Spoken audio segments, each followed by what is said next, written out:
ಈ ಬೋವಿ ಜನಾಂಗದವ್ರು ಇದಾರಲ್ಲ ಪಾಪ ಬಹಳ ನಿಯತ್ತಿನ ಜನ, ಮಾತು ಕೊಟ್ರೆ ಬೋವಿ ಸಮಾಜ ಅಂತಂದ್ರೆ ಕೃತಜ್ಞತೆ ಇರುವಂತಹ ಸಮಾಜ ಅಂತ ವಿಧಾನಸಭಾ ಕಟ್ಟಿದ್ದೀವಿ ಅಂತ ಹೇಳಿದ್ರೆ ಅದರ ಹಿಂದಿನ ಸಾವಿರಾರು ಜನರ ಬೋವಿಗಳ ಬೆವರಿನ ಹನಿ ಇವತ್ತು ವಿಧಾನಸೌಧ ಅಂತ ಹೇಳಲಿಕ್ಕೆ ನಾವು ಬಯಸ್ತೇವೆ. ಹುಟ್ಟುತ್ತಾ ನಮಗೊಂದು ಜಾತಿ ಕಟ್ತಾರೆ, ಜಾತಿಗೊಂದು ಕಸುಬು, ಜಾತಿ ಬದಲಾಯಿಸುವಂಗಿಲ್ಲ, ಕಸುಬು ಬದಲಾಯಿಸುವಂಗಿಲ್ಲ. ಬೋವಿ ಸಮಾಜಕ್ಕೆ, ಒಡ್ಡರ ಸಮಾಜಕ್ಕೆ ಈ ರಾಜ್ಯದೊಳಗ ಮೊಟ್ಟ ಮೊದಲಿಗೆ ಏನಾದರೂ ಬೋವಿ ಸಮಾಜಕ್ಕೆ ಏನಾದರೂ ಒಂದು ಕಾಣಿಕೆಯನ್ನು ಕೊಟ್ಟಿದ್ದಂಥವ್ರು ಯಾರಾದರೂ ಇದ್ರೆ ಅದು ಮೊಟ್ಟ ಮೊದಲಿಗೆ ನಾಲ್ವಡಿ ಕೃಷ್ಣಾಜಿ ಒಡೆಯರು ಅನ್ನೋ ಮಾತನ್ನು ನಾವು ಇಲ್ಲಿ ಹೇಳ್ಬೇಕಾಗುತ್ತೆ. ಅವರ ಅಭಿವೃದ್ಧಿ ಒಂದು ಅಧ್ಯಕ್ಷರಿಗೆ ಕೂಡ ನಮ್ಮ ಕೈ ಮಾಡೋಕ್ಕಾಗಲಿ. 165 ಭರವಸೆಗಳನ್ನ ಕೊಟ್ಟು ಅಷ್ಟು ಭರವಸೆಗಳನ್ನ ಈಡೇರಿಸಿದಾಗ ಯಾವ್ದಾದ್ರು ಒಂದು ಮುಖ್ಯಮಂತ್ರಿ ನಮ್ಮ ರಾಜ್ಯದಲ್ಲಿ ಅಥವಾ ನಮ್ಮ ದೇಶದಲ್ಲಿ ಇದ್ರೆ ಆ ಸಿದ್ದರಾಮಯ್ಯ ಮಾತ್ರ ಅಂತ. ಬೋವಿ ಜನಾಂಗ ಬರೀ ಕಲ್ಲೊಡಿತಾರೆ ಮಣ್ಣೊಡಿತಾರೆ ಅಂತಲ್ಲ, ರಾಜಕೀಯ ಅಂತ ಬಂದ್ರೆ ಅವ್ರಿಗೆ ಯಾರಿಗಿಂತ ಏನು ಕಡಿಮೆ ಇಲ್ಲ. ಬೆಂಗಳೂರು ದಕ್ಷಿಣ ವಿಧಾನಸಭಾ ಕ್ಷೇತ್ರದ ಬನ್ನರಘಟ್ಟ ಸಮೀಪ ಇರುವ ಸರಳಾ ಬಿರ್ಲಾ ಕಾಲೇಜು ಮುಂಭಾಗದಲ್ಲಿ ಕರ್ನಾಟಕ ಬೋವಿ ಸಂಘರ್ಷ ಸಮಿತಿ ವತಿಯಿಂದ ಬೃಹತ್ ಬೋವಿ ಸಮಾವೇಶವನ್ನು ಹಮ್ಮಿಕೊಳ್ಳಲಾಗಿತ್ತು.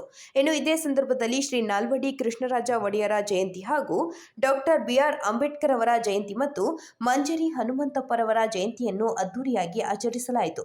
ಇನ್ನು ಬೃಹತ್ ಬೋವಿ ಸಮಾವೇಶಕ್ಕೆ ಮಾಜಿ ಮುಖ್ಯಮಂತ್ರಿ ಸಿದ್ದರಾಮಯ್ಯರವರು ಚಾಲನೆ ನೀಡಿದರು. ಇನ್ನು ಕಾರ್ಯಕ್ರಮದ ನೇತೃತ್ವವನ್ನು ಕರ್ನಾಟಕ ಬೋವಿ ಸಂಘರ್ಷ ಸಮಿತಿ ರಾಜ್ಯಾಧ್ಯಕ್ಷ ಗೌತಮ್ ವೆಂಕಿರವರು ವಹಿಸಿದ್ದರು ಹಾಗೂ ಕಾರ್ಯಕ್ರಮದ ಅಧ್ಯಕ್ಷತೆಯನ್ನ ಕರ್ನಾಟಕ ಬೋವಿ ಸಂಘರ್ಷ ಸಮಿತಿಯ ಮುನಿ ನಾರಾಯಣಪ್ಪರವರು ವಹಿಸಿದ್ದರು. ಇನ್ನು ಇದೇ ಸಂದರ್ಭದಲ್ಲಿ ಚಿತ್ರದುರ್ಗದ ಬೋವಿ ಗುರುಪೀಠದ ಎಮ್ಮಡಿ ಸಿದ್ದರಾಮೇಶ್ವರ ಸ್ವಾಮೀಜಿಗಳು ಕಾರ್ಯಕ್ರಮದ ದಿವ್ಯ ಸಾನ್ನಿಧ್ಯ ವಹಿಸಿ ಆಶೀರ್ವಚನ ನೀಡಿದರು.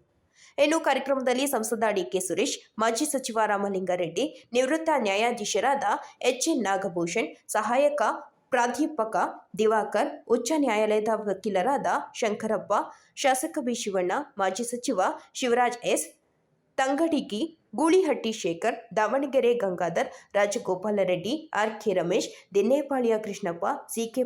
ಮೂರ್ತಿ, Vijay, Ramesh, Venkatesh, Munesh, Balaji, Marappa, Muniyappa, Yallappa, Devaraj, Davanagere doctor Y Ramappa, doctor Gangadhar, ಕಲಾವಿದ ಗಂಗಾಧರ್, ಎಂ ಮುನಿರಾಜು, ಪ್ರಕಾಶ್ ಮತ್ತು ಕರ್ನಾಟಕ ಬೋವಿ ಸಂಘರ್ಷ ಸಮಿತಿ ಪದಾಧಿಕಾರಿಗಳು ಮತ್ತು ಬೋವಿ ಸಮುದಾಯದ ಮುಖಂಡರು ಭಾಗವಹಿಸಿದ್ರು. ಬೋವಿ ಒಡ್ಡರು ಇವರು ಸಿದ್ದರಾಮರ ಬಲವ ಪಡೆದವರು. ಬೋವಿ ಒಡ್ಡರು ಇವರು ಸಿದ್ದರಾಮರ ಬಲವ ಪಡೆದವರು. ಕಚ್ಚೆಯ ಕಟ್ಟಿ ಸುತ್ತಿಗೆ ಎತ್ತಿ ಬಡಿದು ಕಲ್ಪುಡಿ ಮಾಡುವರು. ಬುದ್ಧಲಿ ಹಿಡಿದು ನಿಂತರೆ ಇವರು ಪರ್ವತವನ್ನೇ ಕಡೆಯುವರು. ಸಿದ್ದರಾಮರ ವಚನವ ಚಾಚು ತಪ್ಪದೆ ನಡೆಯುವರು. ಬೋವಿ ಮಿತ್ರರು ಇವರು, ಬೋವಿ ಸಾಮ್ರಾಟರು. ಬೋವಿ ಮಿತ್ರರು ಇವರು, ಬೋವಿ ಸಾಮ್ರಾಟರು.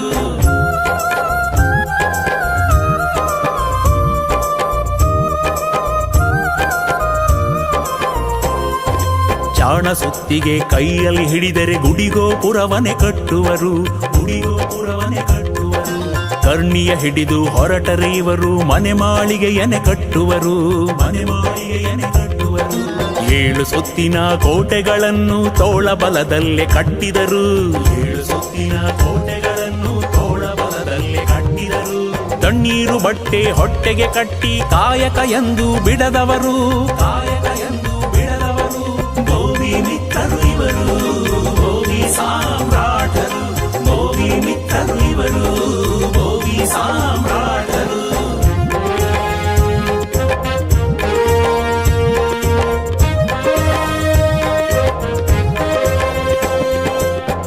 ಸಾವಿರ ಒಡ್ಡರು ಸೇರಿ ಮದಗದ ರಭಸವ ತಡೆದವರು. ಬಿಸಿಲು ಮಳೆ ಚಳಿ ಆದರೂ ಇವರು ಎಂದು ಜಗ್ಗುವರಲ್ಲ. ಕೆರೆಕಟ್ಟೆ ಬಾವಿ ರಸ್ತೆಗಳು ಬೋವಿಗರ ಹೆಸರು ಸಾರುತ್ತಿವೆಯಲ್ಲ. ಬೋವಿ ಮಿತ್ರರು ಇವರು, ಬೋವಿ ಸಾಮ್ರಾಟರು. ಬೋವಿ ಮಿತ್ರರು ಇವರು, ಬೋವಿ ಸಾಮ್ರಾಟರು.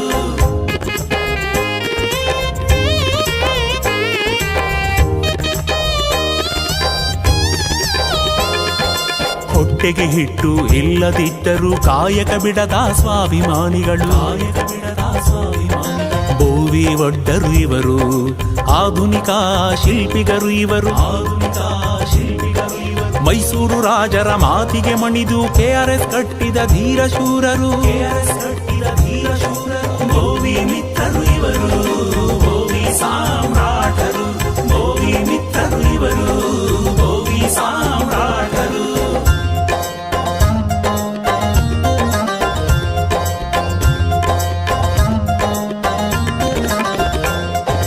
ಎದೆಯ ಹಾಲು ಹಿಂಗಿದರು, ಮಕ್ಕಳ ತುಟಿಯೂ ಒಣಗಿದರು. ಹಸಿವು ಕೂಗಿ ಕರೆದಿರಲು ನಾಡಿನ ಒಳಿತು ಬಯಸಿದರು. ಶಹಬಾಜ್ ಗಿರಿಯ ಪಡೆದವರು ಬಲಭೀಮರು ಇವರು. ಕೆಚ್ಚದೆ ಗಂಡು ಧೀರರು, ಸಿಡಿಲಿಗೆ ಡಿಕ್ಕಿ ಹೊಡೆಯುವರು. ಬೋವಿ ಮಿತ್ರರು ಇವರು, ಬೋವಿ ಸಾಮ್ರಾಟರು. ಬೋವಿ ಮಿತ್ರರು ಇವರು, ಬೋವಿ ಸಾಮ್ರಾಟರು.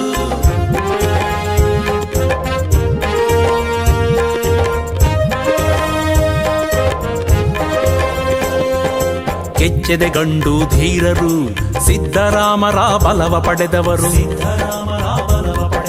ಯಾರಿಗೂ ಕೈ ಚಾಚರು ಇವರು, ಇನ್ನೊಬ್ಬರ ಗುಲಾಮರಾಗರು. ಹಣ ಹೆಣಕ್ಕೆ ಸಮಾನತೆ ಕೊಟ್ಟು ಅನ್ನ ಕಣ್ಣಿಗೆ ಒತ್ತಿ ತಿಂದರು. ಅನ್ಯಾಯ ಎದುರು ಸಿಡಿದರೆ ವ್ಯಾಘ್ರರು ಇವರು. ಬೋವಿ ಮಿತ್ರರು ಇವರು, ಬೋವಿ ಸಾಮ್ರಾಟರು. ಬೋವಿ ಮಿತ್ರರು ಇವರು, ಬೋವಿ ಸಾಮ್ರಾಟರು.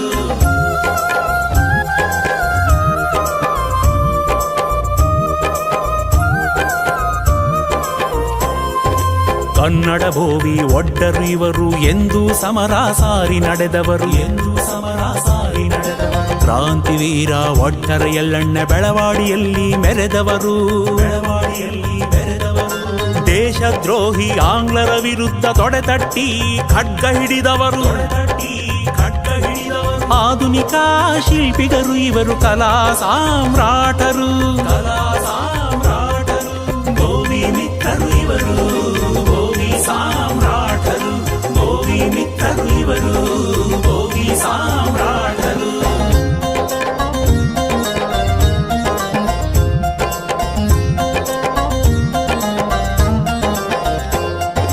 ಬೋವಿ ಒಡ್ಡರು ಇವರು, ಸಿದ್ದರಾಮರ ಬಲವ ಪಡೆದವರು.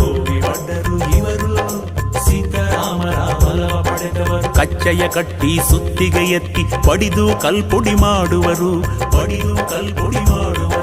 ಗುದ್ದಲಿ ಹಿಡಿದು ನಿಂತರೆ ಇವರು, ಪರ್ವತವನ್ನೇ ಕಡೆಯುವರು. ಕಾಡು ಮೇಡು ಎನ್ನದೆ ಇವರು, ಕಾಯಕದೆಡೆಗೆ ಸಾಗುವರು. ಸಿದ್ದರಾಮರ ವಚನವ ಚಾಚು ತಪ್ಪದೆ ನಡೆಯುವರು.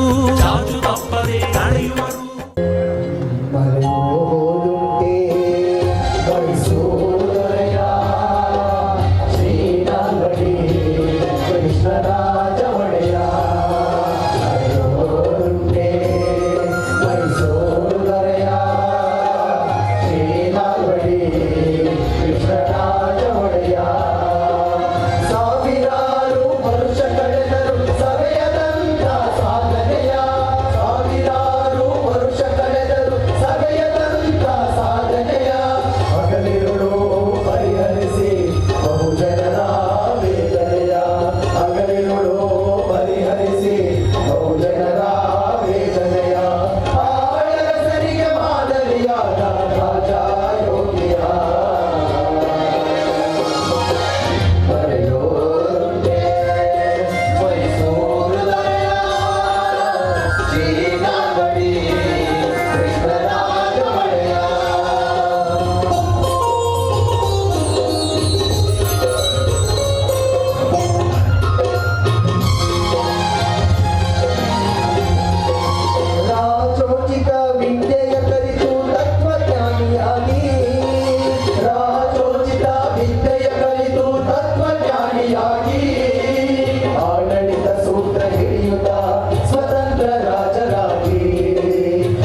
ಕಾಂಗ್ರೆಸ್ ಅಲ್ಲಿ ಇದ್ದವರು ನಿಜಲಿಂಗಪ್ಪ ಅವರ ಒಡನಾಡಿಗಳು. ಆ ಮೂಲಕ ಇಡೀ ದೇಶದಲ್ಲಿ ಎಲ್ಲೂ ಮೀಸಲಾತಿ ಇದೆ ಅಂತ ಬೋವಿ ಸಮಾಜಕ್ಕೆ ಕರ್ನಾಟಕದಲ್ಲಿ ಪ್ರಪ್ರಮುಖವಾಗಿ ಮೀಸಲಾತಿಗೆ ಮಂಜುನಾಥ ಅವರೊಬ್ಬರೇ ಕೇಳ್ತಿಲ್ಲ. ತನ್ಮೂಲಕ ಆ ಸಮಕಾಲದಲ್ಲಿ ಯಾರ್ಯಾರು ಲೀಡರ್ಗಳಿದ್ದ ಅವರ ಹೆಸರು ನಾನು ನೆನಪಾಗ್ತಿಲ್ಲ ಪ್ರಸ್ತಾಪ ಮಾಡಲಿಕ್ಕೆ. ಸಾಕಷ್ಟು ಜನ ಶ್ರಮಿಸಿದ್ದಾರೆ. ಆದರೆ ಇವತ್ತು ಆ ಕಾಲದಲ್ಲಿ ಇವರು ಅಧ್ಯಕ್ಷರಾಗ್ತಾರಲ್ಲ, ಬೋವಿ ಸಮಾಜಕ್ಕೆ ಅಧ್ಯಕ್ಷರಾಗಿದ್ದರಿಂದ ನೆಹರು ಅವರು ಮೀಟ್ ಮಾಡ್ತಾರೆ. ಮೀಸಲಾತಿ 1963ನೇ ಇಸ್ವಿನಲ್ಲಿ ಮೀಸಲಾತಿ ಬೋವಿ ಸಮಾಜಕ್ಕೆ ತೆಗಿಬೇಕು ಅನ್ನೋದು. ಆವಾಗ ಬಸವಣ್ಣ ಇವರು ರಾಜಯ್ಯ ಅವರು ಅವರೆಲ್ಲ ನೀವೆಲ್ಲ ಹೋಗ್ಬಿಟ್ರಪ್ಪ ಮನೆಗೆ, ನಿಮಗೆ ಮೀಸಲಾತಿ ತೆಗಿತಾರೆ. ಇಲ್ಲ ಸ್ವಾಮಿ, ನಾವು ನಮ್ಮ ಛಲ ಬಿಡೋದಿಲ್ಲ, ನಮ್ಮ ಪ್ರಯತ್ನ ಬಿಡೋದಿಲ್ಲ, ನಾವು ಮಾಡ್ತೀವಿ ಅಂತೇಳಿ ಇವ್ರು ಪಾಪ ಎಲ್ಲರೂ ಒಟ್ಟುಗೂಡಿಸಿ ದಿಲ್ಲಿಗೆ ಹೋಗ್ತಾರೆ. ಟ್ರೈನಲ್ಲಿ ದಿಲ್ಲಿಗೆ ಹೋಗ್ತಾರೆ.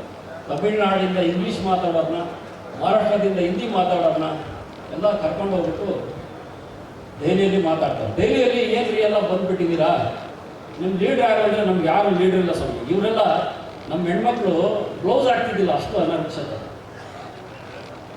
ಸಿ ಮುನ್ಸ್ವಾಮಿ ಅವರು IAS ಆಫೀಸರು, ಅವರು ಮಂಜುನಾಥಪ್ಪರು ಪ್ರತಿ ಹಳ್ಳಿಗೆ ಹೋಗೋರು. ಇದೆಲ್ಲ ಭಾಳ ಜನ ಗೊತ್ತಿದೆಯಲ್ಲ. ಆ ಪುಣ್ಯಾತ್ಮರು ಹಳ್ಳಿಗೆ ಹೋಗಿ ಇವ್ರು ಹೋಗ್ಬಿಟ್ರೆ ಜನ ಎಲ್ಲ ಓಡೋಗ್ಬಿಡಾರಂತೆ. ಇವ್ರು ಬಂದ್ಬಿಟ್ಟು ಮಕ್ಕಳಿಗೆ ಸ್ಕೂಲಿಗೆ ಸೇರಿಸ್ಬಿಡ್ತಾರಂತೆ. ಹಾಗೆ ಶಿಕ್ಷಣ ಕೊಡಲಿಕ್ಕೆ ಅವರು ಅಷ್ಟು ಕೆಲಸ ಮಾಡಿದ್ರು. ನೆಹರು ಅವ್ರ ಹತ್ರ, ಅಧ್ಯಕ್ಷರ ಹತ್ರ ಮಾತಾಡುವಾಗ ನಿಮ್ಗೆ ಯಾರು ಲೀಡ್ರೇ ಇಲ್ಲಲ್ರಿ, ನಿಮ್ಮ ಲೀಡ್ರ್ ಇಲ್ದಿದ್ದ ಸಮಾಜ ನಿಮಗೆ ಹೆಂಗ್ರಿ ಅನ್ನೋದು. ಬೇರೆಯವರೆಲ್ಲ ಇದ್ದಾರೆ, ನಮ್ಮ ಗುರುಗಳಿದ್ದಾರೆ ಅಂತ ಕೇಳ್ಬಿಡೋಣ, ಯಾಕಂದ್ರೆ ಯಾರು ದಿಕ್ಕು ದೇಶ ಇಲ್ಲಂದ್ರೆ ನಮ್ಮನ್ನ ಕೇರೆ ಮಾಡಲ್ಲ ಇವರು ಅಂತ ಹೇಳ್ತಾರೆ. ಅವಾಗ ಮಂಜುನಾಥಪ್ಪ ಹೇಳ್ತಾರೆ, ಬೇಡ, ನಮಗೆ ಗುರುನೇ ಇಲ್ಲ, ನಮ್ಗೆ ಹಿಂದಿಲ್ಲ ಮುಂದಿಲ್ಲ ಅಂತಿದ್ರೆ ಇನ್ನೊಂದು 10 ವರ್ಷ ಮುಂದುವರಿಸ್ತಾರೆ ಅಂದಾಗ ಅದೇ ವರ್ಕೌಟ್ ಆಗ್ತದೆ. ಇನ್ನೂ 10 ವರ್ಷ ಇವರಿಗೆ ಮೀಸಲಾತಿ ಮುಂದುವರಿಸಿ ಅಂತ ಹೇಳ್ತಾರೆ. 1963 ಅವರ ಮನೆಯವರು ಗರ್ಭಿಣಿ ಇರ್ತಾರೆ. ಡೆಲಿವರಿ ಟೈಮು ಹನುಮಂತಪ್ಪರೇ ಹೋಗ್ಬೇಡ್ರಿ, ಮಗು ಸತ್ತೋಗ್ತದೆ. ಆಕೆ ಈಗ ಡಾಕ್ಟ್ರಾಗಿ ರಿಟೈರ್ಡ್ ಆಗಿದ್ದಾರೆ, ಕೃಷ್ಣವೇಣಿ ಅಂತ ಹೇಳಿ. ಮಗು ಸತ್ತ ನೀವು ಡೆಲ್ಲಿಗೆ ಹೋಗ್ಬೇಡ್ರಿ ಅಂತ ಮಂಜುನಾಥಪ್ಪರು ಹೇಳ್ತಾರೆ. ಈ ಒಂದು ಮಗು ಸತ್ತರೆ ಸಾಯಿ, ನನ್ನ ಸಮಾಜ ಸತ್ತೋಗುತ್ತೆ, ನಾನು ಹೋಗ್ಲೇಬೇಕಂತೇಳಿ ಹೆಂಡತಿಯನ್ನು ಮಕ್ಕಳನ್ನ ಬಿಟ್ಟಿರ್ತಾರೆ. ಹುಟ್ಟುತ್ತಾ ನಮಗೊಂದು ಜಾತಿ ಕಟ್ತಾರೆ. ಜಾತಿಗೊಂದು ಕಸುಬು. ಜಾತಿ ಬದಲಾಯಿಸೋಂಗಿಲ್ಲ, ಕಸುಬು ಬದಲಾಯಿಸೋಂಗಿಲ್ಲ. ಅಂತರ್ಜಾತಿ ಮದುವೆ ಮಾಡ್ಕೊಳ್ಳೋಂಗಿಲ್ಲ. ಎಲ್ಲ ಜಾತಿಯ ಜನ ಒಟ್ಟಿಗೆ ಕೂತ್ಕೊಂಡು ಪಂಕ್ತಿ ಭೋಜನ ಮಾಡೋಂಗಿಲ್ಲ. ಸತ್ತ ಹೆಣಗಳನ್ನು ಒಂದೇ ಸ್ಮಶಾನದಲ್ಲಿ ಸಂಸ್ಕಾರ ಮಾಡೋದಿಲ್ಲ ಅಥವಾ ದಫನ್ ಮಾಡೋದು. ಅದು ಸಾಲದು ಅಂತೇಳಿ ಈ ಜಾತಿಯನ್ನ, ಕಸುಬನ್ನ ವಂಶ ಪಾರಂಪರ ಮಾಡಿ ಒಬ್ಬ ಕಾಪ್ಲರ್ ಮಗ ಕಾಪ್ಲರ್ ಆಗಬೇಕು, ಹೇರ್ ಕಟ್ಟರ್ ಮಗ ಹೇರ್ ಕಟ್ಟರ್ ಆಗಬೇಕು, ಸ್ಟೋನ್ ಕಟ್ಟರ್ ಮಗ ಸ್ಟೋನ್ ಕಟ್ಟರ್ ಆಗಬೇಕು, ಒಬ್ಬ ವಾಷರ್ ಮ್ಯಾನ್ ಮಗ ವಾಷರ್ ಮ್ಯಾನ್ ಆಗಬೇಕು, ರೈತನ ಮಗ ರೈತನಾಗಬೇಕು ಅಂತಕ್ಕಂಥ ಈ ವ್ಯವಸ್ಥೆಯನ್ನ ಇಲ್ಲಿದೆ ಶಾಶ್ವತ ಮಾಡಲಾಗಿದೆ. ಈ ಜಾತಿ ವ್ಯವಸ್ಥೆಯಲ್ಲಿ ಆರ್ಥಿಕ ಅಸಮಾನತೆ ಇದೆ, ರಾಜಕೀಯ ಅಸಮಾನತೆ ಇದೆ, ಸಾಮಾಜಿಕ ಅಸಮಾನತೆ ಇದೆ, ಸಾಂಸ್ಕೃತಿಕ ಅಸಮಾನತೆ ಇದೆ. ಕೆಲವು ಜಾತಿಗಳಿಗೆ ಈ ಭಾರತದ ಜಾತಿ ವ್ಯವಸ್ಥೆ ಇದೆ. ನೀರಿನ ಹಕ್ಕನ್ನು ನಿರಾಕರಿಸಲಾಯಿತು, ಭೂಮಿಯ ಹಕ್ಕನ್ನು ನಿರಾಕರಿಸಲಾಯಿತು, ಆಡಳಿತದಲ್ಲಿ ಅವಕಾಶ ಕೊಡಲಿಲ್ಲ, ಸೈನ್ಯದಲ್ಲಿ ಯುದ್ಧ ಮಾಡಿ ಸಾಯ್ತೀವಿ ಅಂದ್ರು, ಇಲ್ಲ ನಿಮಗೆ ಎಂಟ್ರಿ ಇಲ್ಲ ಅಂತ.